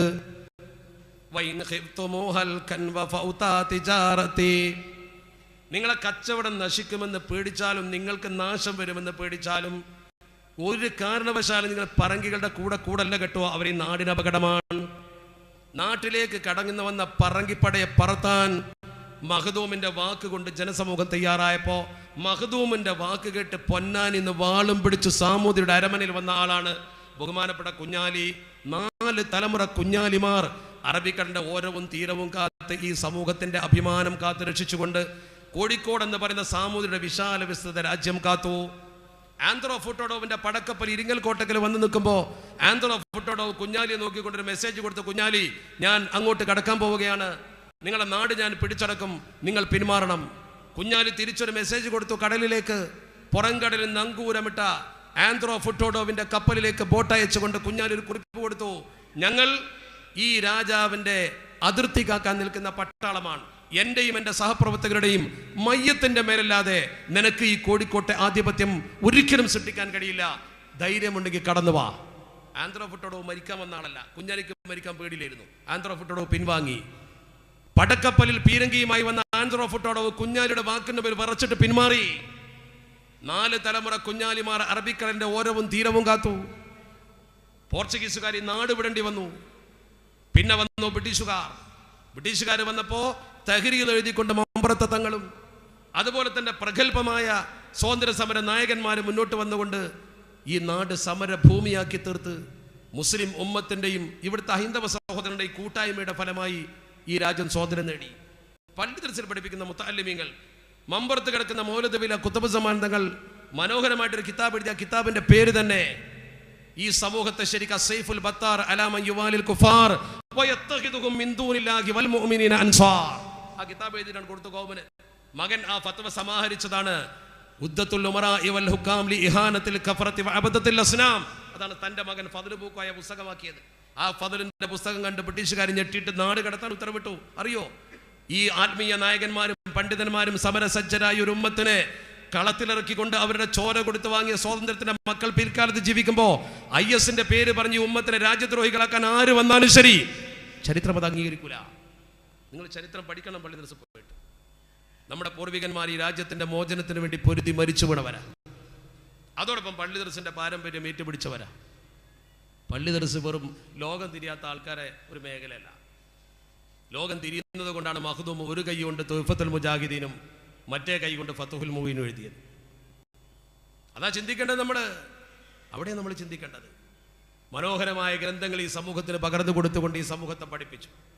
ഹിദായത്തുൽ അദ്കിയ അവരുടെ സൃഷ്ടിയാണ്. തഹ്രീർ അവിടുന്ന് വന്നതാ. എത്ര ഗ്രന്ഥങ്ങൾ അവിടുന്ന് ഇങ്ങോട്ട് വന്നു. ഈ സമൂഹത്തിൽ ഈ രീതിയിൽ ആത്മീയ നായകന്മാർ, ഖാദി എന്ന പേരിൽ അറിയപ്പെടുന്ന ബഹുമാനപ്പെട്ട വെളിയങ്കോട് ഉമർ ഖാദി തങ്ങളാണ് ആദ്യമായി ബ്രിട്ടീഷുകാർക്കെതിരെ നികുതി നിഷേധ പ്രസ്ഥാനത്തിന്റെ കൊടി പിടിച്ചത്. ഇന്ത്യ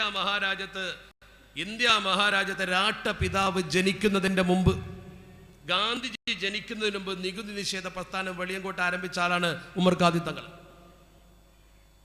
ഗാന്ധിജി അന്ന് ജനിച്ചില്ല എന്നുള്ളത് ഗാന്ധിജിന്റെ കുറ്റാന്നല്ല ഞാൻ പറയുന്നത്. പക്ഷേ ഗാന്ധിജി ജനിക്കുന്നതിന് മുമ്പ് സ്വാതന്ത്ര്യ സമരം ഇവിടെ തുടങ്ങിയിട്ടുണ്ട് പള്ളി ദർസ് എന്നാണ് പറയുന്നത്. വെളിയങ്കോട്ട പള്ളിയുടെ മെഹ്റാബ് എന്നാണ് ഉമർ ഖാദി തങ്ങൾ പറഞ്ഞത്. ഒരിക്കലും നിങ്ങൾ ബ്രിട്ടീഷുകാർക്ക് നികുതി കൊടുക്കാൻ പാടില്ല. അങ്ങനത്തെ ഒരു കാലഘട്ടം കഴിഞ്ഞു പോയിട്ടുണ്ട് ഇവിടെ. ഇപ്പൊ നമ്മളൊക്കെ രാജ്യസ്നേഹമില്ലാത്തവർ, നമ്മളൊക്കെ IS ആളുകൾ. IS എന്ന് പറയുന്നതിന് ഇസ്ലാമായി യാതൊരു ബന്ധവുമില്ല. മുസ്ലിം ഉമ്മത്തിന്റെ മേലെ അത് വെച്ച് കെട്ടി ഉമ്മത്തിനെ അപകർഷതാബോധത്തിന്റെ തടലിൽ നിർത്തിക്കൊണ്ട് ആരെങ്കിലും വിലപേശാൻ ആഗ്രഹിക്കുന്നുവെങ്കിൽ അവർ ചരിത്രം പഠിച്ചിരിക്കണം. ഇസ്ലാം ഒരിക്കലും അംഗീകരിക്കാത്ത കാര്യമാണത്. അതിന് നമ്മുടെ യുവാക്കളെ ശരിക്കും ദീൻ എന്താണെന്ന് ഉൾക്കൊണ്ടുകൊണ്ട് ജീവിച്ച പ്രശ്നം തീരും. നിങ്ങൾ ഒരു മലമടക്കുകളിലേക്കും പോകേണ്ട കാര്യമില്ല. നിങ്ങൾ ആരെയും തേടി പോകേണ്ട കാര്യമില്ല. സുന്നത്ത് ഹയാത്താക്കാൻ പള്ളി ദർസിലേക്ക് വന്നാൽ മതി.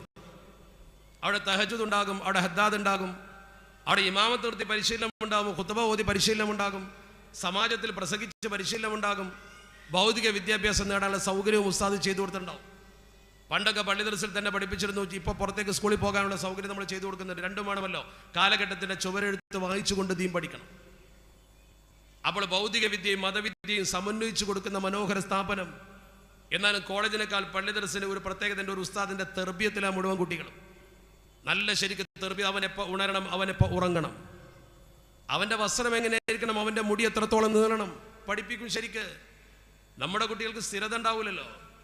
നമ്മുടെ കുട്ടികൾ കാലത്തിന്റെ കുത്തൊഴുക്കിൽ എന്തൊക്കെ കേൾക്കുന്നു കാണുന്നു, അതാണ് അവർ സംസ്കാരം വഴിയാ. ഇപ്പൊ അടുത്ത കാലത്ത് കണ്ടു മുള്ളമ്പന്തിന്റെ കോല് പോലെ കുട്ടികളെ പറഞ്ഞപ്പോൾ തന്നെ ചിരിക്കേണ്ട കാരണം മനസ്സിലാക്കേണ്ട സംഗതി എന്താണ്. അങ്ങനെ മുടി വെച്ചാലേ ശരിയാവും. അതിന് ഉമ്മമാര് പൈസ എടുത്തു കൊടുക്കണം. ബാപ്പ ഗൾഫിൽ നിന്ന് അയച്ച വിയർപ്പിന്റെ പണം ഈ കുട്ടിക്കെടുത്ത് കൊടുത്തുകൊണ്ട് അവന്റെ തലയിലെ മുടി മുള്ളാക്കാൻ വേണ്ടി അവൻ ബാർബർ ഷോപ്പ് പോയിരിക്കുകയാണ്. അതിനവർ പറഞ്ഞ പണം എണ്ണി കൊടുക്കുകയാണ്. നേരെ മറിച്ച് പള്ളി ദർസിൽ വരുന്ന കുട്ടിക്ക് അതിന്റെ പ്രശ്നം, അവന്റെ ഒരു സ്റ്റാൻഡേർഡ് രൂപമുണ്ട്. ആ രൂപത്തിന് ഒരു കാലഘട്ടത്തിൽ മാറ്റം വരില്ല. അവൻ അതേ വേഷത്തിൽ, വസ്ത്രവിധാനത്തിൽ ഒരു കുറവും അവന് വരുന്നില്ല. അവന്റെ വേഷത്തിനും അവന്റെ സമീപനത്തിനും സമൂഹത്തിൽ ഒരു കബൂലിയത്തുണ്ട്. കാരണം അത് ആത്മീയ നേതൃത്വത്തിന്റെ ആ പാരമ്പര്യം അനുസരിച്ചുള്ള വേഷവും അവന്റെ പ്രവർത്തനവുമാണ്. അള്ളാഹു നമ്മുടെ മുത്തഅല്ലിമീങ്ങൾക്കൊക്കെ ബർക്കത്ത് കൊടുക്കുമാറാവട്ടെ. ആ ഒരു പാരമ്പര്യം നിലനിർത്തണ്ടേ, അതല്ല ദീൻ.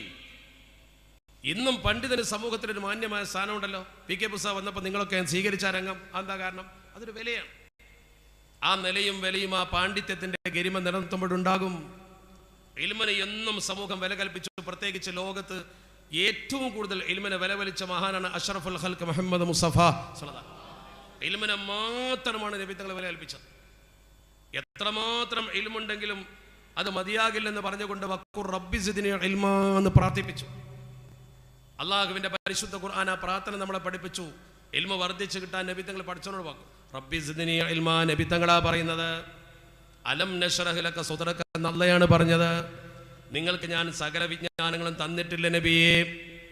എന്നിട്ടാണ് നബി തങ്ങൾ പടച്ച റബ്ബിനോട് പറഞ്ഞത് റബ്ബി സിദ്നി ഇൽമാ. അല്ലാഹുവിന്റെ റസൂലിന്റെ ഭൂമുഖത്ത് ഏറ്റവും പ്രിയപ്പെട്ട തന്റെ മകളാണ് പ്രിയപ്പെട്ട ഫാത്തിമ ബീവി. അഷ്റഫുൽ ഖൽഖിന്റെ പ്രിയപ്പെട്ട മോള് ഫാത്തിമ ബീവി റളിയല്ലാഹു തആല അൻഹ.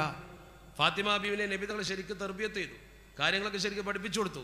ചെറുപ്പത്തിലെ കുട്ടിയെ നന്നാക്കി. നിങ്ങളൊന്നും നിങ്ങളെ മക്കളോട് പറയാത്ത വാക്ക് നബി തങ്ങൾ തന്റെ മോളോട് വിളിച്ചിട്ട് പറഞ്ഞു, ഫാത്തിമന്റെ കരളാണ്, ഫാത്തിമത്തു ബിദ്അത്തും മിന്നി. ആരെങ്കിലും ഫാത്തിമയെയോ മക്കളെയോ വെറുപ്പിച്ചാൽ എന്നെ വെറുപ്പിച്ചു, ഇതൊക്കെ നബി തങ്ങൾ പറഞ്ഞതാ. അങ്ങനെയൊക്കെ പറഞ്ഞ നബി തങ്ങൾ ഫാത്തിമാവിനെ വിളിച്ചിട്ട് പേടിപ്പിച്ചിട്ട് പറയാണ്, ഫാത്തിമ അങ്കിദി നഫ്സകി അനിന്നാർ, അങ്കിദി നഫ്സകി അനിന്നാർ. പൊന്നുമോളെ, നിന്റെ തടി നീ നരകത്തെ തൊട്ട് കാത്തിരിക്കണം. നിന്റെ തടി നരകത്തിൽ വീഴാതെ സംരക്ഷിക്കേണ്ട ഉത്തരവാദിത്വം നിനക്കുണ്ട്. ഫഇന്നി ലാ ഉനി അൻകി മിനല്ലാഹി ശൈആ. ബാപ്പ നബിയാണെന്ന് കരുതി നീ എൻ്റെ മുമ്പിൽ വന്നാൽ ഒരിക്കലും പരലോകത്ത് രക്ഷപ്പെടൂല മോളെ.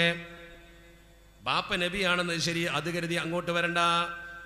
അള്ളാഹുവിന്റെ പരിശുദ്ധ ഹബീബ് പറഞ്ഞ വാചകമാണത്, ശ്രദ്ധിക്കണം. ആ നബി തങ്ങൾ പഠിപ്പിച്ച സൈദ്ധാന്തിക ദർശനം അനുസരിച്ചുകൊണ്ട് കടന്നുപോയ ഒരു തലമുറയിലെ മഹദിയായ ആ പെണ്ണിന്റെ ചരിത്രം നമ്മൾ കൃത്യമായി പഠിക്കുന്നുണ്ട്. ആ മഹദിയെ അള്ളാഹുവിന്റെ പരിശുദ്ധ തിരുദൂതർ ആർക്കാ കെട്ടിച്ചു കൊടുത്തത്? സിദ്ദീഖ് റളിയല്ലാഹു തആല കല്യാണം ചോദിച്ചില്ലേ? ഉമർ അൽ ഫാറൂഖ് തങ്ങൾ ചോദിച്ചില്ലേ? അള്ളാഹുവിന്റെ റസൂലിന്റെ പ്രിയപ്പെട്ട മകളുമായി വിവാഹ ബന്ധത്തിൽ ഏർപ്പെടാൻ പലരുമുണ്ടല്ലോ. അവരോടൊക്കെ നബി തങ്ങൾ പറഞ്ഞത് സമയമാകട്ടെ. അവസാനം ആർക്കാ കെട്ടിച്ചു കൊടുത്തത്?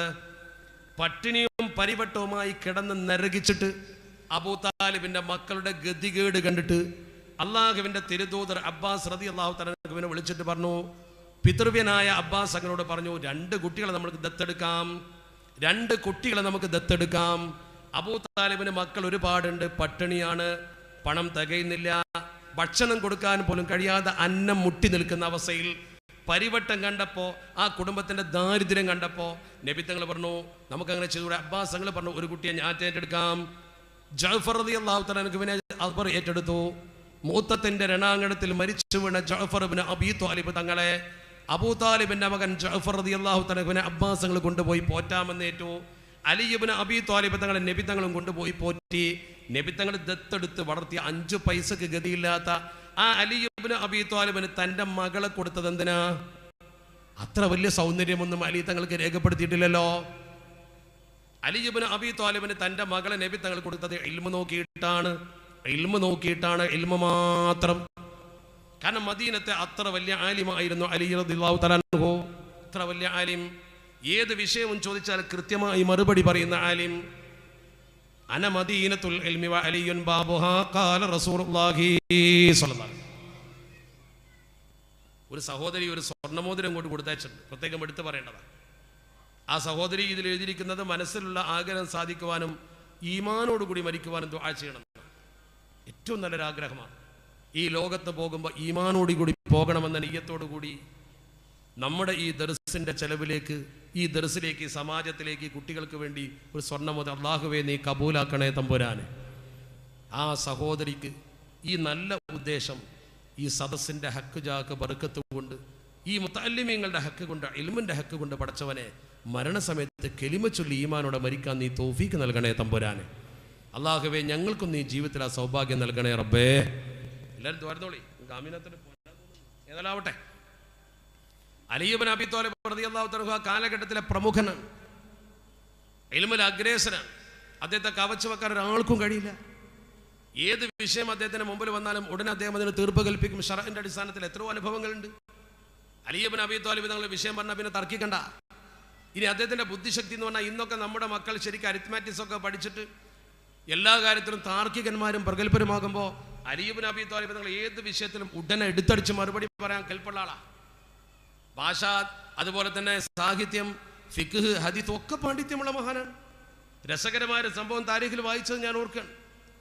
ഒരു സദസ്സിൽ ഇതുപോലെ ഇരിക്കുകയാണ് മഹാന്മാർ. ബഹുമാനപ്പെട്ട സിദ്ദീഖുൽ അക്ബർ തങ്ങളുണ്ട്, ഉമറുൽ ഫാറൂഖ് തങ്ങളുണ്ട്. രണ്ടുപേരും വലിയ മഹാന്മാരാണ്. അല്ലാഹു അവരുടെ ഹക്ക് കൊണ്ട് നമ്മളെ കാത്തുരക്ഷിക്കുമാറാവട്ടെ. സിദ്ദീഖ് തങ്ങൾ ഒരു ഭാഗത്തുണ്ട്, ഉമർ റളിയല്ലാഹു തആല മറ്റൊരു ഭാഗത്തുണ്ട്. രണ്ടാളും നല്ല ഉയരമുള്ള ആജാനുഭാഗങ്ങളായ ആൾക്കാർ, അത്യാവശ്യം കാണാൻ മാത്രം രണ്ടുപേരും. അപ്പോൾ ഉമർ റളിയല്ലാഹു തആലക്കും അലി ഇബ്നു അബീ ത്വാലിബ് തങ്ങളും ഇങ്ങനെ സദസ്സിലിരിക്കുമ്പോഴാണ് ബഹുമാനപ്പെട്ട ഉമർ റളിയല്ലാഹു തആലക്കും സിദ്ദീഖ് തങ്ങളും ഇങ്ങനെ സദസ്സിലിരിക്കുമ്പോഴാണ് ശരിക്കും ശ്രദ്ധിക്കണം, ഈ രണ്ട് ഖലീഫമാര്, പിൽക്കാലത്ത് ഖലീഫയായി വന്ന ബഹുമാനപ്പെട്ട അബൂബക്കർ സിദ്ദീഖ് റളിയല്ലാഹു തആല ഉമറുൽ ഫാറൂഖ് തങ്ങൾ ഇങ്ങനെ ഇരിക്കുക. അപ്പോഴാണ് അലി റളിയല്ലാഹു തആല ആ സദസ്സിലേക്ക് കയറി വരുന്നത്. അപ്പം മഹാന്മാർക്കുണ്ടാവുമല്ലോ തമാശകളൊക്കെ, അങ്ങനെയാണല്ലോ തമാശ എല്ലാവരും പറയുമല്ലോ. ഉമർ റളിയല്ലാഹു തആല വലിയ ഗൗരവക്കാരനാണെങ്കിൽ ഇടക്കോരോ തമാശയൊക്കെ പറഞ്ഞു, കാര്യമുള്ള തമാശയും.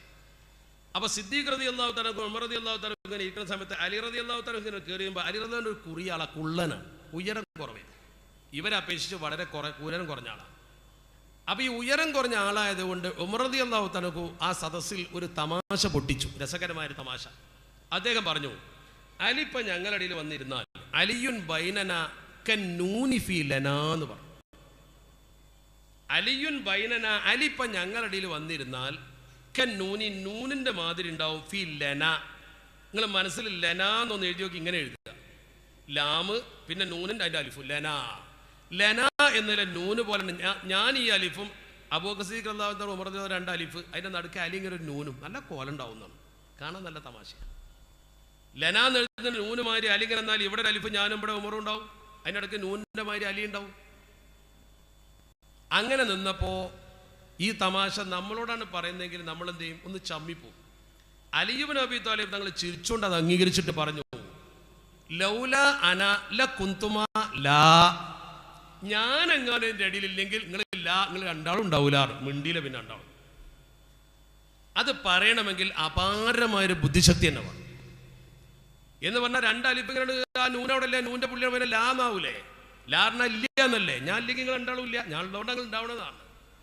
അപ്പം അത്ര മനോഹരമായിട്ട് തിരിച്ചടിക്കാനുള്ള കെൽപ്പ് പടച്ചിറപ്പ് കൊടുത്തു എന്ന് പറഞ്ഞതിൻ്റെ ഗൗരവം എന്താ? ആ ഗൗരവം നമ്മൾ മനസ്സിലാക്കേണ്ടത് ഇൽമിൻ്റെ ഒരു ആഴത്തിലുള്ള റുസൂഹാണ്. അത് വെറുതെ ഒരു തമാശയല്ല.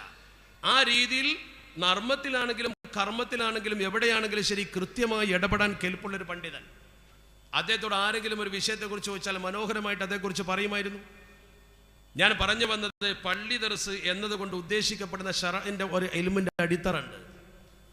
അത് നിങ്ങൾ ശരിക്കും പരിപോഷിപ്പിച്ചാൽ ദീൻ ഇവിടെ ഉണ്ടാവും. കേരളത്തിൻ്റെ മഹിമ തന്നെ ഈ ദർസി പാരമ്പര്യ. സമത്തയുടെ ആലിമീങ്ങളൊക്കെ ദർസ് പഠിച്ച ആൾക്കാരാണ്. നമ്മുടെ ഇന്ന് കാണുന്ന പ്രഗത്ഭരായ പണ്ഡിതന്മാർ മുഴുവൻ ദർസിൻ്റെ സന്തതികളാ. ആ ദർസ് നിലനിർത്തിയാൽ ദീനുണ്ടാവില്ല. പള്ളിയിൽ പോലും നിസ്കരിക്കാൻ ആൾ വേണമെങ്കിൽ ദീൻ പഠിച്ച കുട്ടികൾ വേണ്ടേ? നമ്മുടെ നാട്ടിലൊന്ന് ഖുത്ബ ഓതണമെങ്കിൽ ഖത്തീബ് വേണ്ടേ? നമ്മുടെ നാട്ടിലൊരു വഅദ് പറഞ്ഞ് ജനങ്ങളെ ബോധിപ്പിക്കണമെങ്കിൽ അതിനെ പറ്റിയ ആൾ വേണ്ടേ? നിങ്ങൾക്കൊരു മസല ഉണ്ടായി ചോദിക്കാൻ ആൾ വേണ്ടേ? ആ രീതിയിൽ ഈ ഉമ്മത്തിൻ്റെ കർമ്മധർമ്മങ്ങളിൽ സമൂഹത്തിന് നേതൃത്വം കൊടുക്കാൻ യോഗ്യരായ പണ്ഡിതന്മാർ വേണ്ടേ? ആ ഉലമാനെ സൃഷ്ടിക്കുന്ന കേന്ദ്ര ബിന്ദുവിന് നമ്മൾ എന്തെങ്കിലും ഒരു സഹായം ചെയ്താൽ ദീനാണ് നമ്മൾ സൃഷ്ടിക്കുന്നത്. അതുകൊണ്ടാണ് പണ്ട് കാലത്ത് പള്ളിക്ക് വേണ്ടി വലിയ സ്വത്ത് വഖഫ് ചെയ്ത് അതിൽ എഴുതി വെച്ചു, ഇത് ദർസിനാണ് ഉപയോഗിക്കേണ്ടത്. ഇന്ന് ദർസുകൾ പറ്റ മങ്ങിപ്പോയി.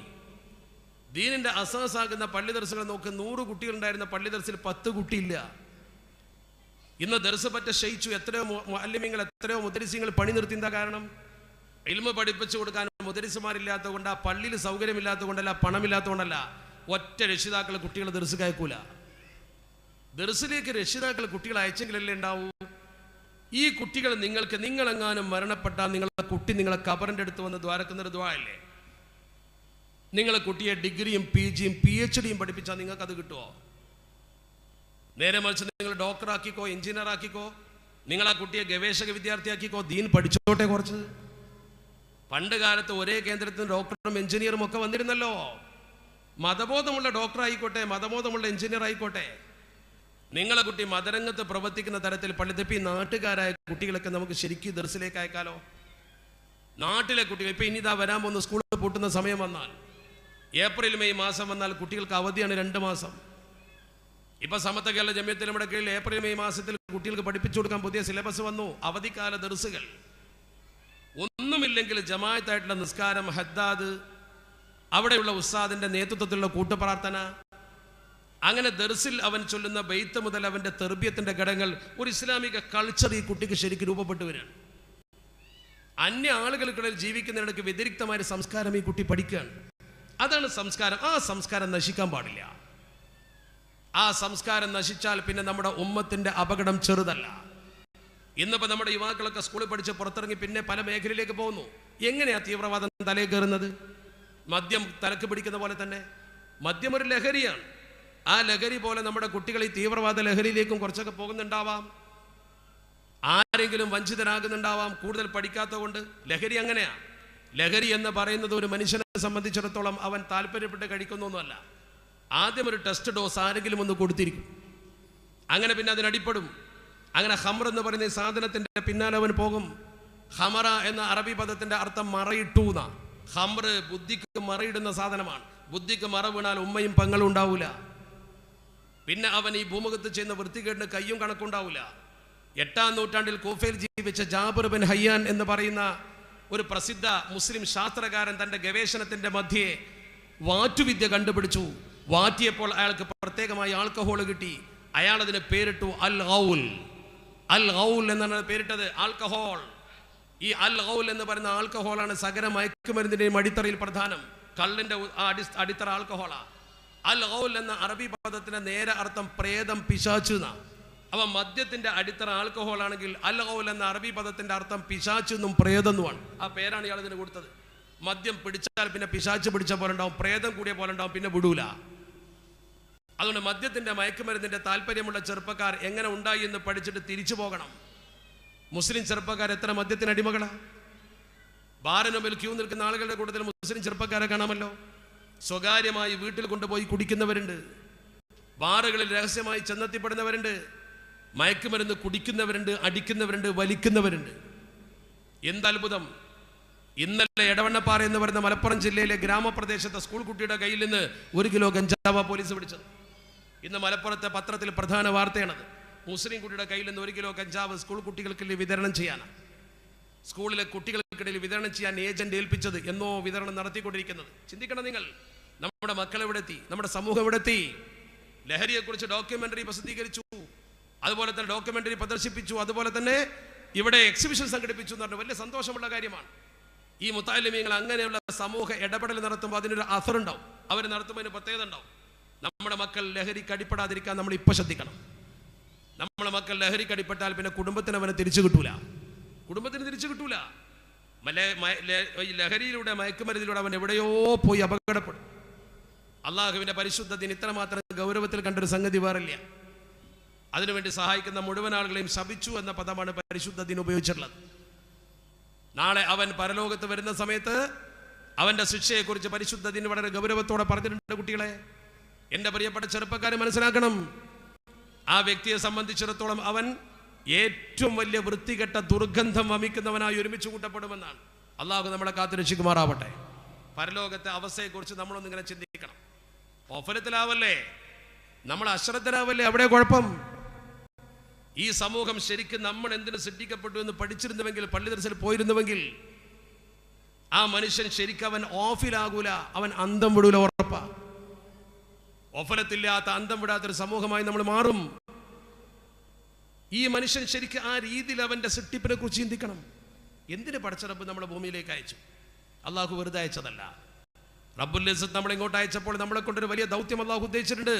അവൻ അവന്റെ പ്രതിനിധിയായി, ഇന്നി ജാഇലുൻ ഫിൽ അർളി ഖലീഫ, അള്ളാഹുവിന്റെ പ്രതിനിധികളായി ഭൂമിയിൽ വന്നവരാണ് നമ്മൾ.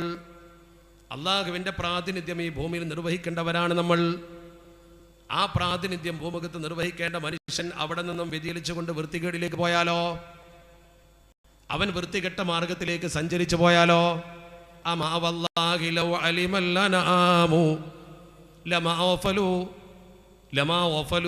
ചിന്തിക്കണം നിങ്ങൾ. ഈ ജനസമൂഹം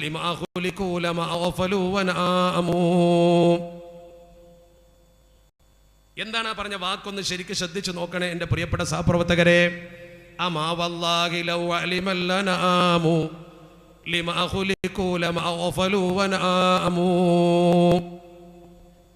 ആ ഒരൊറ്റ വാചകത്തിൽ നിന്നുകൊണ്ട് നിങ്ങൾ ശ്രദ്ധിക്കണം, വളരെ ഗൗരവത്തോടെ നിങ്ങൾ മനസ്സിലാക്കണം. ഈ ജനസമൂഹമെങ്ങാനും കൃത്യമായി മനസ്സിലാക്കിയിരുന്നുവെങ്കിൽ, നിങ്ങൾ ഓരോരുത്തരും ശരിക്കും കൃത്യമായി ബോധിച്ചിരുന്നുവെങ്കിൽ, ലിമാ ഹുലിക്കു, എന്തിനാ നിങ്ങൾ പടക്കപ്പെട്ടത്, എന്തിനാണ് നമ്മളെ പടച്ചറബ് പടച്ചത് എന്ന് നമ്മൾ ചിന്തിക്കുകയാണെങ്കിൽ, ലമാ ഓഫലു, നമുക്ക് അശ്രദ്ധ ഉണ്ടാകൂല, വനാമു, നമുക്ക് ഉറങ്ങാൻ പോലും കഴിയില്ല. നാളെ പരലോകത്ത് മനുഷ്യനെ പടച്ചറബ് ഒരുമിച്ച് കൂട്ടിയിട്ട് അവന്റെ വിചാരണ ചെയ്യുന്നതിന്റെ രൂപം പടച്ചറബ് പറഞ്ഞിട്ടുണ്ട്. ഏത് മനുഷ്യരിൽ ഓരോരുത്തർക്കും അവനെ തന്നെ വ്യാപൃതനാക്കുന്ന പ്രവർത്തനങ്ങൾ ഉണ്ടെന്ന്. ആ പ്രവർത്തനത്തിന്റെ നൈരന്തര്യത്തിൽ അവൻ എല്ലാം മറന്നുപോകും. നഗ്നപാദരഥമില്ലാതെ ഒരുമിച്ച് കൂട്ടപ്പെടുന്നവൻ പോലും അന്യന്റെ ജനനേന്ദ്രിയത്തിൽ നോക്കാൻ പോലും അവന് സമയം കിട്ടാത്ത വിധം അശ്രദ്ധനായി മാറുമെന്ന് പരിശുദ്ധ പ്രവാചകർ പഠിപ്പിക്കുകയാണ്. എന്ത് ഗൗരവമുള്ള വിഷയമാണ്, ശ്രദ്ധിക്കണേ. അതാണ് പറഞ്ഞത്, ഈ ജനങ്ങൾ അവരെന്തിനാണ് ലിമാ ഹുലിക്കു സൃഷ്ടിക്കപ്പെടുന്ന അറിഞ്ഞിരുന്നുവെങ്കിൽ ഒരു നിലക്കും അവർ ഉറങ്ങൂല, അവനൊരിക്കലും ഉറക്കമുണ്ടാവില്ല, അവനൊരിക്കലും ഉറക്കമില്ലാത്തവനാകും. അതാ നിങ്ങൾ ശ്രദ്ധിക്കേണ്ട പ്രധാനപ്പെട്ട കാര്യം. അള്ളാഹു നമ്മളെ തിരിച്ചു വിളിക്കുന്ന ദിവസമുണ്ടെന്ന ബോധം, ആ ബോധമാണ് പള്ളി ദർസ് കൊടുക്കുന്നത്. പരലോകത്തേക്കുള്ള വിഭവമാണ് പള്ളി ദർസ് ഉണ്ടാക്കുന്നത്. ഇൽമു പഠിച്ച കുട്ടിക്ക് എവിടെയും പരാജയം ഉണ്ടാവില്ലല്ലോ. അവന്റെ സംസ്കാരമാണ് ലോകത്തിന്റെ സംസ്കാരം. അവന്റെ തലപ്പാവും അവന്റെ വേഷവും അവന്റെ രീതിയും ഈ ലോകത്തിന് സംസ്കാരം പഠിപ്പിച്ച അഷ്റഫുൽ ഖൽഖ് മുഹമ്മദ് മുസ്തഫ സ്വല്ലല്ലാഹു അലൈഹി വസല്ലമ തങ്ങൾ പഠിപ്പിച്ചു. നബിയെ പോലെ സംസ്കാരമുള്ള ആരാ ലോകത്തുണ്ടായിട്ടുള്ളത്? അത്ര വലിയ സാംസ്കാരിക വിപ്ലവം ലോകത്ത് തീർത്ത മഹാനാരാണ്ടായിട്ടുള്ളത്? കൾച്ചർ എന്ന് പറയുന്നത് എന്താണെന്ന് ഈ സമൂഹത്തിന് ശരിക്കും പഠിപ്പിച്ചു കൊടുത്തിട്ട് ഒരു സദസ്സിൽ എങ്ങനെ ഇരിക്കണം നബി തങ്ങൾ പഠിപ്പിച്ചു. ലോകത്ത് വേറെ ആരെങ്കിലും പഠിപ്പിച്ചോ? എങ്ങനെ ഒരു സദസ്സിൽ ഇരിക്കണമെന്ന് നബി തങ്ങൾ പഠിപ്പിച്ചില്ലേ? ഒരു സദസ്സിലേക്ക് എങ്ങനെ കടന്നു ചെല്ലണമെന്ന് പഠിപ്പിച്ചില്ലേ? ഒരാൾ സദസ്സിലേക്ക് വരുമ്പോൾ എങ്ങനെയാണ് അവനെ സൽക്കരിക്കേണ്ടത്? തസഹ്സഹ എന്ന രീതിയിൽ പണം നീ കൊടുത്തവനെ പരിഗണിക്കണ്ടേ?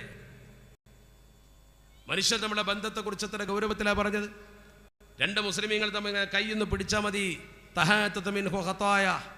അവരുടെ ദോഷങ്ങൾ അങ്ങ് പൊഴിഞ്ഞു വീടും. എങ്ങനെ കമായ തഹാത്തല വറക്കുമിനെ ഷജർ.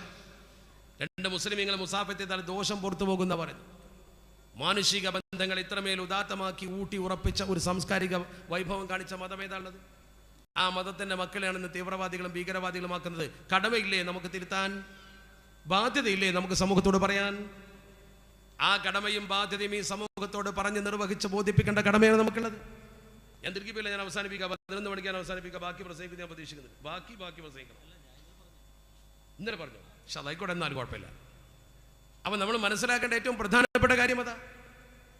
നമ്മുടെ സാംസ്കാരികതയുടെ പ്രൗഢി എന്ന് പറയുന്നത് ഇസ്ലാം നമ്മുടെ കയ്യിലുള്ളപ്പോഴാ. നിങ്ങൾക്കറിയുമോ, അള്ളാഹുവിന്റെ പരിശുദ്ധ ഹബീബ് അഷ്റഫുൽ ഖൽഖ് മുഹമ്മദ് മുസ്തഫ സ്വല്ലല്ലാഹു അലൈഹി വസല്ലമ ഈ സംസ്കൃതിയുള്ള സമൂഹത്തെ വാർത്തെടുത്തപ്പോൾ വന്ന മാറ്റം. കൊലവിളി നടത്തിയിരുന്നൊരു സമൂഹം പിന്നെ എത്രത്തോളം ബന്ധിതരായി. രണാങ്കണത്തിൽ കിടക്കുന്ന മനുഷ്യന് കൊണ്ടുപോയി കൊടുക്കുന്ന വെള്ളം പോലും ദാനം ചെയ്യാൻ അവൻ്റെ മനസ്സ് വളരെയധികം ഔന്നത്യമുള്ളതായി എന്ന് മാത്രമല്ല, പിന്നെ അവിടെ നിന്ന് ഇങ്ങോട്ട് വന്നിട്ട് അവർ യോദ്ധാക്കളായി സമൂഹത്തിൽ പ്രവർത്തിക്കുമ്പോൾ പോലും മാന്യത കൈവടിയുന്നൊരു പ്രവർത്തനം അവരെ കയ്യിൽ നിന്നുണ്ടായിട്ടില്ല. മാന്യമായ പ്രവർത്തനം, സാംസ്കാരിക പ്രൗഢി മാത്രം. ഉമർ ഫാറൂഖ് റളിയല്ലാഹു തആല അൻഹു, ഖാലിദ് ഇബ്നുൽ വലീദ് റളിയല്ലാഹു തആല അൻഹു യുദ്ധം കഴിഞ്ഞ് വരുമ്പോൾ പറഞ്ഞൊരു വാക്കുണ്ട്. ഒരു യുദ്ധം കഴിഞ്ഞ് ഖാലിദ് റളിയല്ലാഹു തആല അൻഹു വരുന്നു, മദീന പള്ളിയിലേക്ക് കടന്നു വരുന്നു. ഉമർ ഫാറൂഖ് തങ്ങൾ തന്റെ തോളത്ത് കൈവച്ചുകൊണ്ട് പറഞ്ഞു, ഖാലിദേ, ഇന്നാ ഖൗമുൻ അഅ്സനല്ലാഹു തആല ബിൽ ഇസ്ലാം. ഖാലിദേ, നമ്മളെ ഇസ്സത്ത് പടച്ചറബ് തന്നിട്ടുള്ളത് ഇസ്ലാം കൊണ്ടാണ്. നമ്മളാകുന്ന ജനതയുടെ ഇസ്സത്ത് ഇസ്ലാമിക സംസ്കാരമാണ്. മഹ്മബ്തഅനൽ ഇസ്സത ബിഗൈരിഹി അദല്ലനല്ലാഹ്. മഹ്മബ്തഅനൽ ഇസ്സത ബിഗൈരിഹി അദല്ലനല്ലാഹ്. ഇസ്ലാം കൊണ്ടല്ലാതെ എപ്പോഴെങ്കിലും നമ്മൾ ഇസ്സത്ത് കൊതിച്ചാൽ പടച്ചറബ് നമ്മളെ ഒന്നുമല്ലാതാക്കും.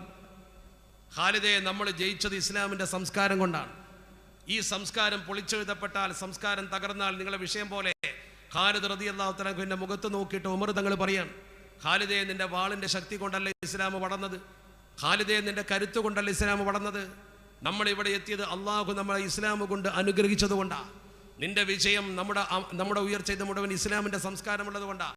ദീന് നമ്മുടെ കയ്യിലുണ്ടെങ്കിൽ നമ്മൾ ഉയരും, ദീനെങ്ങാനും തകർന്നാൽ നമ്മൾ തളരും എന്നാണ് ഖാലിദ് റളിയല്ലാഹു തആല അൻഹുവിനോട് ഉമർ തങ്ങൾ പഠിപ്പിച്ചത്. ആ വാക്ക് ഖാലിദിന്റെ മനസ്സിൽ വരുത്തിയ മാറ്റത്തിന്റെ മാറ്റൊലി ചെറുതല്ല. മരിക്കുന്ന സമയത്ത് പോലും ഖാലിദ് തങ്ങൾ പറഞ്ഞൊരു വാക്കുണ്ട്, കരഞ്ഞിട്ട് പൊട്ടിക്കരഞ്ഞുകൊണ്ട് പറഞ്ഞു. ഖാലിദ് റളിയല്ലാഹു തആല അൻഹു മരിക്കാൻ കിടക്കുമ്പോൾ കാണാൻ ചെന്ന ആൾക്കാരുണ്ടായിരുന്നു, അദ്ദേഹത്തിന്റെ കൂട്ടുകാർ, സുഹൃത്തുക്കൾ, ബന്ധപ്പെട്ടവർ. അവർ പറഞ്ഞു, ഖാലിദേ, എന്തൊരു നല്ല മനുഷ്യനാണ് നിങ്ങൾ അള്ളാന്റെ ദീനിന് വേണ്ടി എത്ര പൊരുതി. നിങ്ങൾക്ക് നാളെ പരലോകത്ത് ചെല്ലുമ്പോൾ നിങ്ങളെ കൂട്ടുകാരായി സ്വർഗവാസികളല്ലേ ഉള്ളത്. ആ സമയത്ത് ഖാലിദ് പൊട്ടിക്കരഞ്ഞു. പൊട്ടിക്കരഞ്ഞുകൊണ്ട് ഖാലിദ് റളിയല്ലാഹു തആല അൻഹു എഴുന്നേറ്റിരുന്നു. ഖാലിദേ, നിങ്ങൾ എന്തിനാ കരയുന്നത്? 100 കണക്കിന് യുദ്ധങ്ങൾ ഇസ്ലാമിന് വേണ്ടി ചെയ്തുകൊണ്ട് പടപൊരുതി വിജയിപ്പിച്ച് ദീനെ ഉയർത്തിയ നിങ്ങൾ എന്തിനാ കരയുന്നത്? ഖാലിദ് റളിയല്ലാഹു തആല തന്റെ ദേഹത്തേക്ക് വിരൽ ചൂണ്ടിക്കൊണ്ട് പറഞ്ഞു, വമാ ഫീ ജസദി മൗളിഉൻ ഇല്ലാ വഫീഹി തുഅനതു റംഹിൻ ഔ റംയതു സൈഫിൻ ഔ റംയതു സഹ്മിൻ ഔ ലർബതു സൈഫ്. വമാ ഫീ ജസദി മൗളിഉൻ, എൻ്റെ ദേഹത്തൊരു ഇഞ്ച് സ്ഥലം നിങ്ങൾ കാണിച്ചു തരില്ല.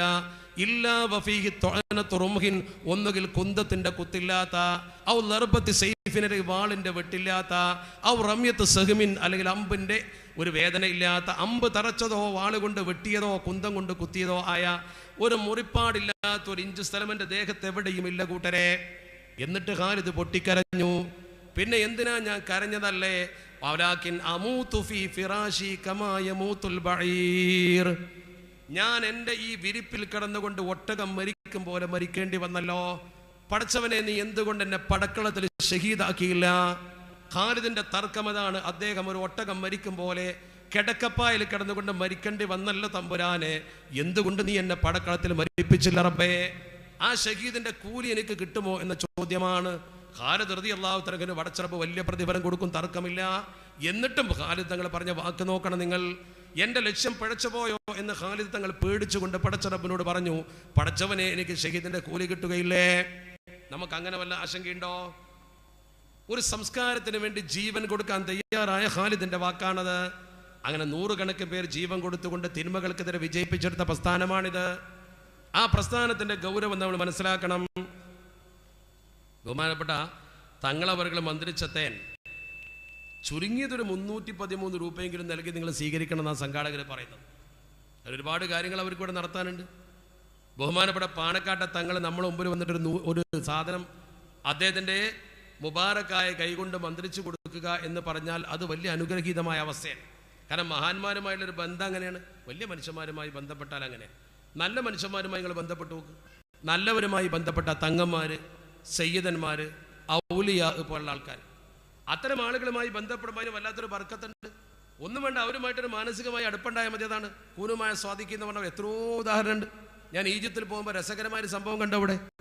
അവിടെ ഏറ്റവും സ്വാഹിബുൽ ഹിക്കം എന്ന് പറയുന്ന ഹിക്കമിന്റെ കർത്താവ്, ലോക പ്രശസ്തനായ സൂഫി വര്യൻ ഇബ്നു അത്താഉല്ലാഹു സിക്കന്ദരി തങ്ങളുടെ ദർഗയുണ്ട്. ഇബ്നു അത്താഉല്ലാഹു സിക്കന്ദരി തങ്ങളുടെ ദർഗയിലേക്ക് കയറുമ്പോൾ അതിന്റെ സമീപത്ത് തന്നെ വേറൊരു ഖബറുണ്ട്. മഹാനായ സൂഫി വര്യൻ കമാലുൽ ഹുമാം റളിയല്ലാഹു തആല അൻഹു. ഈ കമാലുൽ ഹുമാം റളിയല്ലാഹു തആല അൻഹുവിന്റെ ഖബർ അവിടെ വന്നതിനെ കുറിച്ച് ഒരു ബോർഡ് മനോഹരമായിട്ട് ഫ്രെയിം ചെയ്ത് എഴുതി വെച്ചിട്ടുണ്ട് അദ്ദേഹത്തിന്റെ മഖബറിൽ. കമാലുൽ ഹുമാം റളിയല്ലാഹു തആല അൻഹു എങ്ങനെ അവിടെ തന്നെ വന്നു എന്ന്. ഇബ്നു അത്താഉല്ലാഹു സിക്കന്ദരി തങ്ങളുമായിട്ട് നല്ല ബന്ധമായിരുന്നു. അങ്ങനെ ഇബ്നു അത്താഉല്ലാഹു സിക്കന്ദരി തങ്ങളുമായിട്ട് അത്രയല്ല ബന്ധമുള്ള തസൗഫിന്റെ അഗ്രേസനായ ഹിക്കമിന്റെ കർത്താവിന്റെ ഒരു ശിഷ്യനെ പോലെ അദ്ദേഹത്തിന്റെ കൂടെ കൂടി അദ്ദേഹത്തിന്റെ തർബിയത്ത് നേടിയ മഹാൻ ഒരു ദിവസം ആ മഹാൻ മരണപ്പെട്ട ശേഷം ഇബ്നു അത്താഉല്ലാഹ് സിക്കന്ദരി തങ്ങൾ മരിച്ചതിൻ്റെ ശേഷം ആ കബറിങ്ങൽ വന്നുകൊണ്ട് കബറിൻ്റെ സമീപത്തിരുന്നിട്ട് പരിശുദ്ധ ഖുർആൻ ഇങ്ങനെ ഓതുകയാണ്. പരിശുദ്ധ ഖുർആൻ ഇങ്ങനെ ഓതുകയാണ്. അങ്ങനെ പരിശുദ്ധ ഖുർആൻ ഇങ്ങനെ ഓതുമ്പോൾ സൂറത്ത് ഹൂദാണ് അദ്ദേഹം ഓതുന്നത്. ആ സൂറത്ത് ഹൂദ് ഇങ്ങനെ ഓതിയിട്ട് നാളെ പരലോകത്ത് നമ്മൾ ഒരുമിച്ച് കൂടുന്നത് എങ്ങനെ പറയാ ദാലിക യൗമും മജ്മൂഉ. ആ ആയത്ത് ഇങ്ങനെ ഓതി വന്ന് 105-ാമത്തെ ആയത്തുണ്ട്, അവിടെ എഴുതി വെച്ചിട്ടുണ്ട്. അള്ളാഹുവിൻ്റെ പരിശുദ്ധമായ കലാം മഅ്ശറ വൻസഭയിൽ നമ്മളൊക്കെ എന്ന് പറയുന്ന ആയത്ത്. ആ ആയത്തിന്റെ അവസാനം പറയുന്നുണ്ട് ഫമിൻഹും ശഖിയ്യും വസഈദ്, ഫമിൻഹും ശഖിയ്യും വസഈദ്. നാളെ പരലോകത്ത് ഒരുമിച്ച് കൂടുന്ന കൂട്ടത്തിൽ ശഖിയ്യുമുണ്ട്, സഈദുമുണ്ട്, സൗഭാഗ്യവാനുമുണ്ട്, നിർഭാഗ്യവാനുമുണ്ട് എന്ന ആയത്ത് ഇങ്ങനെ ഓതുകയാണ്. ആ ആയത്ത് ഇങ്ങനെ ഓതുന്ന സന്ദർഭത്തിൽ ഈ ആയത്ത് ഇങ്ങനെ ഓതിയപ്പോൾ അദ്ദേഹം സാധാരണ മക്ബറിൽ ഇരുന്നു കൊണ്ട് ബർക്കത്തിന് ഖുർആൻ ഓതുമല്ലോ. ഇബ്നു അത്താഉല്ലാഹ് സിക്കന്ദരി തങ്ങളുടെ ഖബറിന്റെ സമീപത്ത് വെച്ച് കമാലുൽ ഹുമാം റളിയല്ലാഹു തആല ഓതി ഫമിൻഹും ശഖിയ്യും വസഈദ്. ഈ ആയത്ത് അങ്ങ് ഓതിയപ്പോൾ ഫഅജാബഹു ഇബ്നു അത്താഉല്ലാഹ്, ഇബ്നു അത്താഉല്ലാഹ് എന്ന് പറയുന്ന മരിച്ചുപോയ മഹാൻ അദ്ദേഹത്തിന് ഉത്തരം നൽകി. ബിസൗത്തിൻ ആലിൻ, ഉയർന്ന ശബ്ദത്തിൽ. ഖബർ എന്നാണ് പറയുന്നത്, പിറുപിറുക്കലല്ല. അവിടെ എഴുതി വെച്ച വാചകം ബിസൗത്തിൻ ആലിൻ. ചരിത്രം പരിശോധിച്ചപ്പോൾ അങ്ങനെ തന്നെ ചരിത്രത്തിൽ കാണുകയും ചെയ്തു. ഉയർന്ന ശബ്ദത്തിൽ കമാലിനോട് ബഹുമാനപ്പെട്ട ഇബ്നു അത്താഉല്ലാഹ് തങ്ങൾ വിളിച്ചു പറയും, യാ കമാൽ, യാ കമാൽ ലൈസ ഫീനാ ശഖിയ്യുൻ. കമാലെ, നമ്മളെ കൂട്ടത്തിൽ പരാജിതർ ഇല്ല കേട്ടോ. എന്നെ പേടിച്ചവർ ആരും പേടിക്കേണ്ട. മഹാനായ ഔസുൽ അദമിന്റെ വാചകമാണ്. മറ്റൊരിക്കൽ പറഞ്ഞില്ലേ, എൻ്റെ മുരീദാരും നരകത്തിലില്ലെന്ന് നരകത്തെ കാക്കും മലക്ക് പറഞ്ഞോവർ. യാ കമാൽ ലൈസ ഫീനാ ശഖിയ്യുൻ, നമ്മളെ കൂടെ കൂടിയവരുടെ കൂട്ടത്തിൽ പരാജിതർ ഇല്ല കേട്ടോ. ഈ അശരീരി കബർന്ന് ശരിക്കും ബി സൗത്തിൻ ആലിൻ ഉറച്ച ശബ്ദത്തിൽ കേട്ടപ്പോൾ ഫഔസാ അൻ യുദ്ഫന ഫീ ജിവാരിഹി, എന്നെ ഇവിടെ തന്നെ മറമാടണമെന്ന് അദ്ദേഹം വസിയത്ത് ചെയ്തു. അങ്ങനെയാണ് ഇബ്നു അത്താഉല്ലയുടെ ഖബറിന്റെ സമീപത്ത് കമാലുൽ ഹുമാം റളിയല്ലാഹു തആല ഖബർ തൊട്ടപ്പുറത്ത് വന്നത്. താരീഖിൽ കൃത്യമായി രേഖപ്പെടുത്തിയെന്ന് മാത്രമല്ല, പുരോഗമനവാദികൾ ഏറി വരുന്ന ഈജിപ്തിൽ ഇന്നും മിസ്റിൽ ആ മക്ബറിൽ അത് എഴുതി വെച്ച് ഫ്രെയിം ചെയ്ത് തൂക്കി കഴിഞ്ഞിരിക്കുന്നു. നോക്കണം നിങ്ങൾ. ഞാൻ പറഞ്ഞ എന്തിനാ, നല്ലവരെ കൂടെ കൂടിയാൽ മെച്ചം കിട്ടും. തങ്ങൾ മന്ത്രിച്ചൂതിയ സാധനം തിന്നാൻ മെച്ചുണ്ടാവും, നല്ലൊരു പേരിൽ ഫാത്തിയൂതിയ മെച്ചുണ്ടാവും. കൂനുമായ സ്വാധീനാണ്. അള്ളാഹു ആ ബർക്കത്തോടുകൂടി വാങ്ങാൻ നമുക്ക് തൗഫീക്ക് നൽകുമാറാവട്ടെ. അതുകൊണ്ട് ശരിക്കും ചിന്തിക്കണം. നല്ലവരുടെ കൂടെ പള്ളി ദർശനം നല്ലൊരു സംഗതി, അതിനോട് കൂടെ കൂടുമ്പോൾ ഒരു ബർക്കത്തുണ്ടാവും. നന്മയുടെ കൂടെ കൂടിച്ചേരുമ്പോൾ ബറക്കത്ത് കിട്ടും. ആ ബറക്കത്താണ് നമുക്ക് നേടേണ്ടത്. സമയം വല്ലാതെ നീണ്ടുപോയി, 11 മണിയോടെയായി. അതുകൊണ്ട് ഞാൻ ദീർഘിപ്പിക്കുന്നില്ല. ഒരുപാട് കാര്യങ്ങൾ എൻ്റെ പ്രിയപ്പെട്ട ഈ പള്ളി ദർസിലെ ബഹുമാനപ്പെട്ട ഉസ്താദിൻ്റെ നായകത്വത്തിൽ പ്രിയപ്പെട്ട കുട്ടികൾ ചെയ്തിട്ടുണ്ട്. എക്സിബിഷൻ നടത്തിയിട്ടുണ്ട്, യുവാക്കൾക്ക് വേണ്ടി പ്രത്യേക സംഭവം നടത്തിയിട്ടുണ്ട്. അതുപോലെ തന്നെ അതിനേക്കാൾ എനിക്ക് ഏറ്റവും ഇഷ്ടപ്പെട്ടത് തയമ്മും പോലെയുള്ള മയ്യത്ത് പരിപാലനം പോലെയുള്ള കാര്യം പ്രാക്ടിക്കലായിട്ട് പഠിപ്പിച്ചിട്ടുണ്ട് അവർ. നോക്ക് നിങ്ങൾ, ഈ നാടിൽ ദീനിൻ്റെ ചൈതന്യം നിലനിർത്താൻ ആവശ്യമായതൊക്കെ അവർ ചെയ്യുന്നുണ്ട്. അപ്പോൾ അവരെ പരിപോഷിപ്പിക്കൽ നമ്മുടെ കടമയാണ്. അള്ളാഹു ആ ദർസിനെ പരിപോഷിപ്പിക്കുന്ന, അതിനുവേണ്ടി നിലകൊള്ളുന്ന മുഴുവൻ ആളുകൾക്കും ഖൈറും ബർക്കത്തും ഇസ്സത്തും നൽകുമാറാവട്ടെ.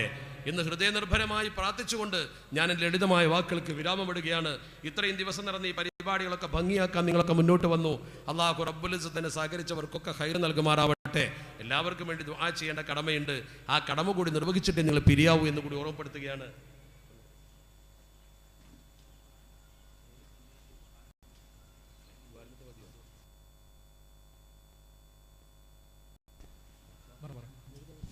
വേദിയിൽ ഒരു ഉപഹാര സമർപ്പണം നടക്കുകയാണ്.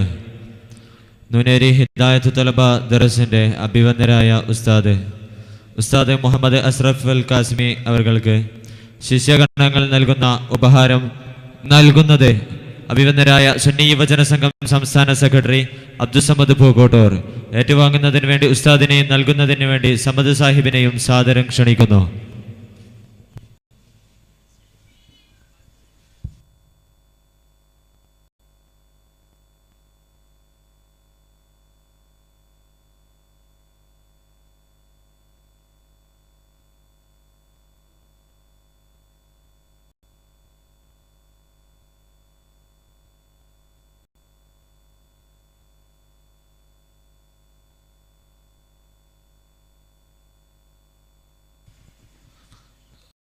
അല്ലാഹു അക്ബർ അല്ലാഹു അക്ബർ അല്ലാഹു അക്ബർ അല്ലാഹു അക്ബർ വലില്ലാഹിൽ ഹംദ്.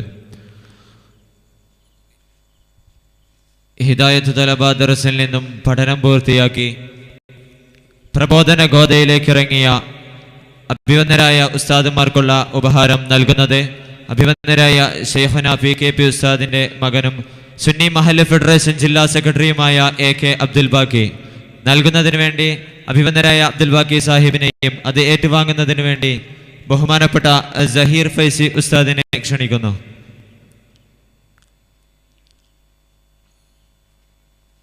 അബ്ബാസ് ഫൈസി ഇരിക്കൂർ,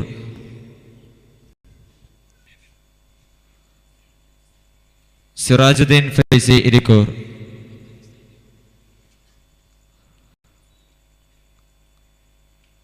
മുനീർ ദാരിമി മാണിയൂർ,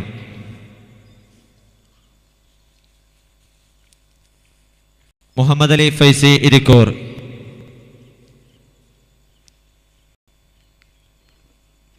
തീവ്രവാദവും ലഹരി ചൂഷണവും സമൂഹത്തെ കാർന്നു തിന്നുമ്പോൾ, പ്രകൃതി ചൂഷണം ഭൂമിയുടെ സന്തുലിതാവസ്ഥയെ തെറ്റിക്കുമ്പോൾ, സമൂഹത്തിന് മുന്നിൽ ഉത്ഭുതരാക്കാൻ സമയം അതിക്രമിച്ചിരിക്കുന്നു എന്ന ചിന്തയോടെ നൂനേരി ഹിദായത്ത് തലബ ദർസ് സാഹിത്യ സമാജം മുഹറം പുതുവത്സര പുലരിയോടനുബന്ധിച്ച് സമൂഹത്തിന് സമർപ്പിച്ച അകക്കണ്ണ് ഡോക്യുമെന്ററി നഗരിയിൽ ലഭ്യമാണ്.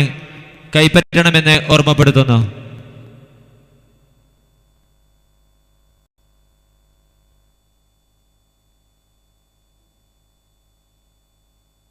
ധാരാളം ആളുകൾ ഇതിലേക്ക് സംഭാവന കൊടുക്കുകയും ദുആ ചെയ്യാൻ ആവശ്യപ്പെടുകയും ചെയ്തിട്ടുണ്ട്. ഭർത്താവിൻ്റെ ജോലിയിൽ ബർക്കത്തുണ്ടാവാൻ ദർസിനെ നിരന്തരം സഹായിക്കുന്ന ഒരു വീട്ടുകാരൻ മരണപ്പെട്ടു. അദ്ദേഹത്തിന് ദുആ ചെയ്യാൻ, മരണസമയത്ത് ഈമാൻ കിട്ടി മരിക്കാൻ, അങ്ങനെ ധാരാളം ആളുകൾ വ്യത്യസ്ത ആവശ്യങ്ങൾ ഉന്നയിച്ചുകൊണ്ട് ദുആ ചെയ്യാൻ പറഞ്ഞിട്ടുണ്ട്.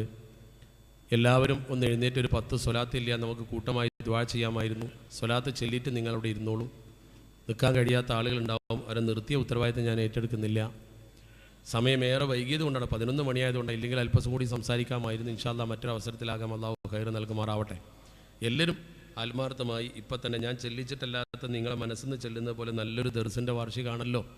ഇൽമിങ്ങനെ കുറഞ്ഞു വരുന്ന കാലത്ത് ഇത് ഇങ്ങനെ നിലനിർത്തുന്നതിനൊരു പ്രത്യേകതയുണ്ട്. ഇത് വലിയ ദർസ്, ഒരുപാട് മുത്താലിമീങ്ങളുടെ ഇത്തരം ദർസുകളൊക്കെ വളരെ അപൂർവമാണ്. അങ്ങനെ കുട്ടികളുടെ ഒരു മുത്താരിസിനെ തർബിയത്ത് ചെയ്യാൻ കിട്ടുക എന്നാണ് വലിയ ഭാഗ്യമാണ്. ഒരു പക്ഷേ ഉസ്താമാരെ ഗുരുത്തമാകാം. അല്ലാഹു നിലനിർത്തി കൊടുക്കുമാറാവട്ടെ.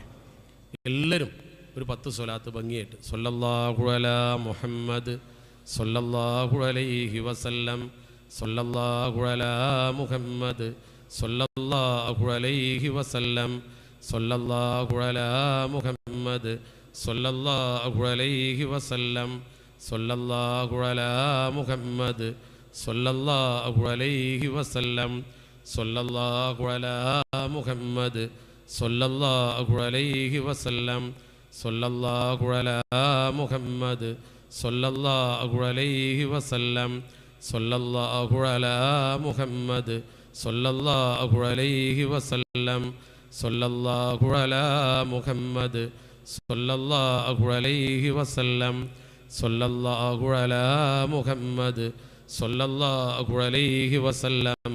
അല്ലാഹുമ്മ സ്വല്ലി അലാ മുഹമ്മദ് യാ റബ്ബി സ്വല്ലി അലൈഹി വസല്ലം. ഇരുന്നോളി, എല്ലാവരും ഇരുന്നോളി. ആമീൻ. അൽഹംദുലില്ലാഹി റബ്ബിൽ ആലമീൻ ഹംദൻ യുവാഫി നിഅമഹു വയുകാഫി മസീദ.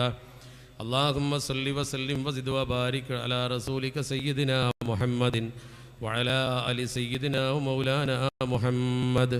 അല്ലാഹുമ്മ ശറഹ് ബിസ്സലാത്തി അലൈഹി സുദൂറനാ വയസ്സിർ ബിഹാ ഉമൂറനാ വഫദ്ദിജ് ബിഹാ ഹുമൂമനാ واغفر بها ذنوبنا واقض بها ديوننا واصلح بها أحوالنا وبلغ بها آمالنا وتقبل بها توبتنا واغسل بها توبتنا وانصر بها حجتنا وطهر بها ألسنتنا وانس بها وكشتنا وارحم بها غربتنا واجعلها نورا بين أيدينا وعن خلفنا وعن أيماننا وعن شمائلنا ومن فوقنا ومن تحتنا وفي حياتنا وموتنا وفي قبرنا وحشرنا ونشرنا وظلا في القيامة على رؤوسنا وثقل بها موازين حسناتنا وأدم بركاتها علينا حتى نلقى نبينا وسيدنا محمدا صلى الله عليه وسلم. അർഹമുറാഹിമായ തമ്പുരാനെ, ഞങ്ങൾ ചൊല്ലിയ സ്വലാത്തിനെ റസൂലുള്ളാഹിന്റെ റൗദയിലേക്ക് എത്തിക്കണേ തമ്പുരാനെ. അവിടുത്തെ ഹക്കജാഗ് ബറക്കത്ത് കൊണ്ട് ഞങ്ങളുടെ എല്ലാ നല്ല ഉദ്ദേശങ്ങളും പൂർത്തിയാക്കണേ അല്ലാഹ്. പടച്ചവനെ, ഈ സദസ്സിലിരിക്കുന്ന സഹോദരങ്ങളുടെ മനസ്സിലുള്ള സർവമാന വിഷമങ്ങളും ബുദ്ധിമുട്ടുകളും പ്രയാസങ്ങളും തീർത്തുകൊണ്ട് ഞങ്ങൾക്ക് നീ സന്തോഷത്തിൻ്റെ പരിഹാരം നൽകണേ തമ്പുരാനെ. അള്ളാഹുവേ, ഈ കൂട്ടത്തിൽ പലതരത്തിലും ഇതിനുവേണ്ടി സംഭാവന ചെയ്ത ആളുകളുണ്ട്. ഈ പള്ളി ദർശനെ സ്നേഹിച്ചവരുണ്ട്, ഈ പള്ളി ദർശന് വേണ്ടി പ്രവർത്തിച്ചവരുണ്ട്, നേതൃത്വം കൊടുത്തവരുണ്ട്, പഠിതാക്കളുണ്ട്. അള്ളാഹുവേ, എല്ലാവർക്കും നീ ബറക്കത്ത് ചെയ്യണേ അല്ലാഹ്. പടച്ചവനെ, ഞങ്ങൾക്ക് നീ ഖൈർ നൽകണേ തമ്പുരാനെ. പടച്ചവനെ, ഈ കൂട്ടത്തിലുള്ള എല്ലാ ആളുകളുടെയും ദോഷങ്ങൾ നീ പൊറുക്കണേ അല്ലാഹ്. ഞങ്ങളുടെ മാതാപിതാക്കളുടെ ദോഷങ്ങളെ പൊറുത്തു തരണേ തമ്പുരാനെ. ഞങ്ങളോട് ദുആ കൊണ്ട് വസിയത്ത് ചെയ്തവരുടെ ദോഷങ്ങളെ പൊറുക്കണേ അല്ലാഹ്. അർഹമുറാഹിമായ റബ്ബേ, മാരകമായ രോഗങ്ങൾ ഞങ്ങൾക്ക് നൽകല്ല തമ്പുരാനെ. പടച്ചവനെ, ക്യാൻസർ പോലെ, കിഡ്നി രോഗം പോലെ, ഹൃദ്രോഗം പോലെ സമ്പത്തും ശരീരവും ഒരുമിച്ച് നശിപ്പിക്കുന്ന രോഗം തരല്ലേ അല്ലാഹ്. ശരീരം കീറി മുറിക്കപ്പെടുന്ന തരത്തിലുള്ള രോഗം തരല്ല തമ്പുരാനെ. മരണാനന്തരം ശരീരം പോസ്റ്റ്മോർട്ടം ചെയ്യേണ്ട തരത്തിലുള്ള മരണം നൽകല്ല റബ്ബേ. ക്യാൻസർ പോലെ, കിഡ്നി രോഗം പോലെ, ഹൃദ്രോഗം പോലെ നാട് നീളെ പരന്ന രോഗത്തിൽ നിന്ന് ഞങ്ങൾക്ക് കാവൽ തരണേ തമ്പുരാനെ. പടച്ചവനെ, ഞങ്ങളെ കുടുംബത്തെയും അത്തരം മഹൂഫായ രോഗത്തിൽ നിന്ന് കാക്കണേ അല്ലാഹ്.